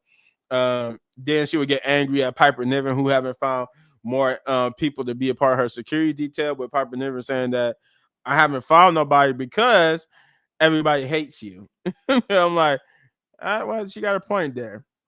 Let's see. Then we got a promo from the Street Profits saying that they talk about them being new, about these new, more dangerous Street Profits, and they said they're tired of everybody when they get close to winning the championship. People want to show up. People want to come out of nowhere. They cut a passionate, very good promo where they basically saying that the level of violence that's about to happen now is going to be unprecedented, and that they're going to that while everybody's breaking up and turning on each other, they're always going to stay together. They're always going to be with each other, and that they about to go on this new path of destruction and get back what's theirs, which I think is a setup for maybe them going their separate ways. Maybe it's Angela Dawkins, maybe it's Montez Ford who breaks up. I don't know, but them just stating that they're not going to break up in the sense in the face of the fact that everybody else is breaking up and splitting up makes me think that they're going to eventually break up and split up. Usually that happens when people say that. Chelsea is starting to hold up the title, need to be feuding and yeah, I'm impatient. Yeah, no, you're right. Um, she is good. She don't need to be the elimination chamber match because she's a champion. She should be more concerned with defending the title. That's why I'm glad that Michin and them they had Michin and them. They didn't forget about it. They had them telling her that she's stalling and that she needs to be defending the title, that they want that championship. They want that championship. So I'm like, and I feel like it's either gonna be Zelina Vega or B-Fab. Since Michin had her time, I do think Michin will be a champion. She will be the Women's United States champion. I think it's just going to be either after Zelina. It's either going to be her or is it going to be Zelina? Or maybe we get a multi-woman match at WrestleMania.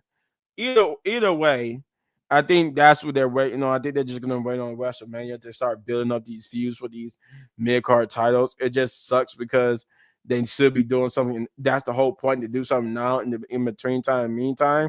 But here we are. Um, but yeah, the Street Profits said they're going to be on a new path of destruction when they come back. And Andrew the Dawkins did mention about him being on the crutch.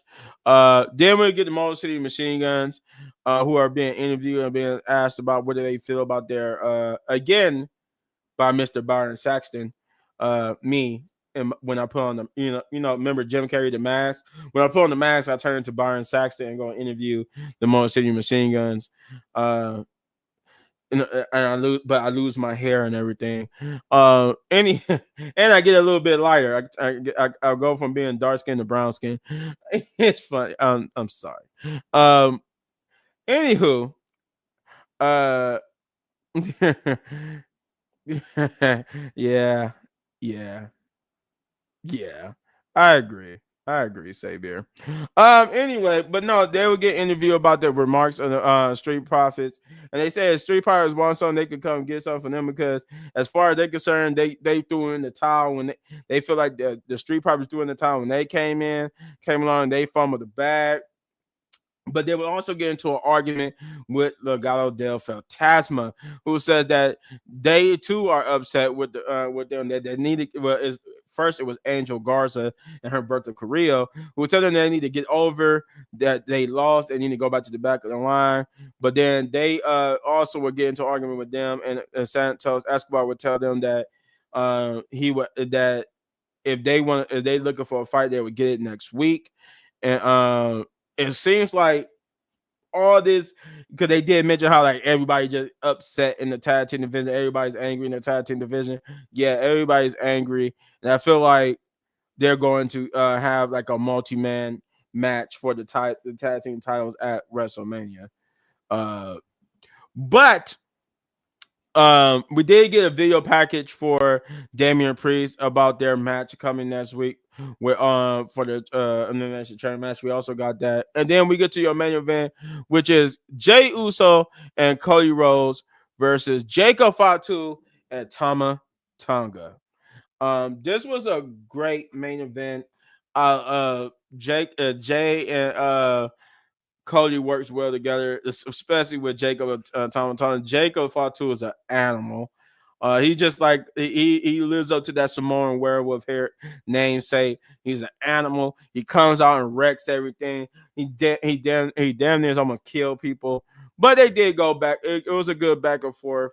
They did their thing. I think it was Jay who took out Jacob Fatu. That allowed Cody Rhodes to get the victory over Tama Tonga, I believe. But the victory will be short-lived as a returning Solo will come and hit Cody Rhodes with Samoan Spike. Maybe, just maybe, we might get Solo and Jacob, not Solo, but Solo and Cody at Elimination Chamber. Maybe that's going to be Cody's match at Elimination Chamber. Maybe he's going to go up against Solo Sikoa again. I guess we're running it back with Solo. Jacob did say that they want the title back to come back to the family, and maybe since Solo lost the Tribal Combat match and the Ula Fala, maybe this is his way of trying to get back to being the person at the head of the table by beating Cody for the title, so that Roman can't get the title. I don't know. We'll have to see what's going to be coming this. But otherwise, this was a good match with Jay and Cody winning. Solo finally returns. So hopefully we get to see where they're going to go with this, because we did get that report that where Solo returns, I guess, that Jacob and Tama Tonga and Tonga Loa would no longer be known as the Bloodline. They would go by a different name. So here's hoping we get the follow up on that. But yeah, this was a good match. I like how they setting stuff up for the meantime before they get in full on WrestleMania drive mode, because WrestleManias are one of the hardest things to book, especially when you got The Rock, who could just at any moment be like, "Yep, you know what? I'm doing WrestleMania." Forget Roman versus versus Seth and all that. We're gonna do a match with Cody. Like it could go either way. Who knows? Um, but this was a good Friday Night Smackdown. I was thoroughly entertained. Everything was good. It wasn't really nothing I didn't like. Even though I don't like that Sari is in the position of going to WrestleMania for a championship, even her promo was good tonight. So I would give Charlotte her just dues. Even her promo was good tonight. This get I was gonna say a 7, but I'm gonna give it an 8. It gets an 8 out of 10 for me. This was an 8 out of 10 Friday Night Smackdown. It was. But I would like to hear from you guys. What did you think about it? Or what did you give Friday Night Smackdown? But for me, it was an 8 out of 10. 8 out of 10. But that is it. That's all we got. We talked about the releases from WWE. Everybody got, people got released. We talked about you know, we talked about the SmackDown stuff. It pretty decent. So I hate that people got released. I wish I could only came here and talk about SmackDown, but there were WWE releases, and this is a WWE slash wrestling news show type podcast. So we had to report on it. Shouts out to Kicking It with Leo for joining me. Uh, if you haven't already, get over to his channel and hit that like, subscribe, share, hit that notification button, do all those great things for Leo. I know he's well over into the thousands, so we're gonna get him to 2,000, hell, 10,000 subscribers. So if you haven't subscribed to his channel already, he does wrestling videos on his channel as well. So again, get over to his channel, which is Kicking It with Leo, and hit all those buttons. You guys know what to do if you haven't already. Shouts out to Jeff. We want to get him up there too. Um, he's been having a hard time with YouTube, but he's on the right track now. So get over to the channel Jeff Wrestling 24 and hit that like, subscribe, share, hit that notification button, do all those great things for him because we're gonna get him to 500 or 1,000 subscribers. Shouts out to Shay. I know she's getting prepared for the Eagles in the Super Bowl tomorrow, so I know why she wasn't on the channel. But get over there to her channel, which is Know the Rules, and hit that like, subscribe, share, hit that notification button, do all those great things because if you like football and you like wrestling, she's the girl for you because she does that all on one channel. So again, get over to her channel and hit that like, subscribe, share, hit that notification button for Know the Rules, aka Shay and Know the Rules. I did the humanoid Floyd up again. Why he's out? Hermanoid flared up again. I don't know. I have no idea. I have no idea. Chris, let's see. Yeah, get over there to Chris Wrestling Views. Shout out to him. We want to go there because this guy he's 76,000 plus strong. He's getting closer and closer to that 100,000 subscriber mark. So we want to get over there and hit that like, subscribe, share, hit that notification button, do all those great things with him because we want to get him to that 100,000 subscriber mark. So when he does do a video, he got that beautiful YouTube plaque, and we want to see him with that YouTube plaque on the channel because then when he gets it, somebody else gonna get it, and we all gonna follow suit, and then eventually all of us is gonna be on a YouTube video with our YouTube plaque. Let's see. That's Chris Wrestling Views. Shouts out to Punch, aka Thanos, aka Shane. He will eventually join us again. Probably on Tuesday.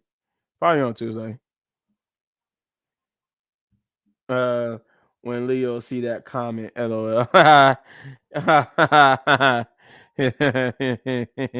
Yeah, yeah, he's gonna come after you, Sabier. Um, but yeah. So shout out to Punch. He will be joining us again. Shout out to Big Bro Hector. Always a pleasure for him. He, like I said, Hector will be joining us probably in the next month or so, for WrestleMania season. He usually shows up around then, but he will be there. We will have. I'm telling you, we will have a full house of people. Um, then get over to my channel, Little Bit Man Gaming, where I do gameplay videos. I did just do a gameplay video yesterday. Might do one again today. We'll see how that goes. But get over there and hit that like, subscribe, share, hit that notification button for me. As you can see, that's my channel name right here. Um, get over there because I want to get to 10,000 subscribers or more. I'll be wonderful with 2,000. I'm close. I'm pretty close to 2,000. Well, I'm not close, but I would say I'm like 50 subscribers away from 2,000. But I would love to get to 2,000, then 10,000. Because when I get to 10,000, there's going to be a reward for one lucky tribe member. Also, say beer while you're here, buddy. I am in the process of reading some comic books in preparation for Captain America: Brave New World. So I will be dropping a video sometime before Captain America: Brave New World comes out, and get my thoughts on the possible storylines and everything we could be seeing, and what I think of those comic books. So be on the lookout for that. I know you've been waiting for me to do comic book videos, so I am going to be doing that. Then the last shout out we got to give out is the Wrestling Pit podcast. I'm on Key Collection right now, looking for a certain Spider-Man comment catch up. Little bit, man. Yeah, okay. I've been slacking on my comic book reads. I haven't read comic books in a long time, but I keep up with the main going on and storylines and stuff. So I do got to catch up though. I do. Anywho, shouts out to the Wrestling Pit podcast. If you haven't already, get over there and hit that like, subscribe, share, hit that notification button, do all those great things for the Wrestling Pit podcast. Because when you do, when we get to that 500 subscriber or more mark, there's a reward for one lucky pit member. And if you want to know what that reward is, there is a hint to that reward. Go watch a couple of videos back and you will see what Punch is particularly clothing wearing, something that gives you a hint as to what you could win, and there's multiple things you could win.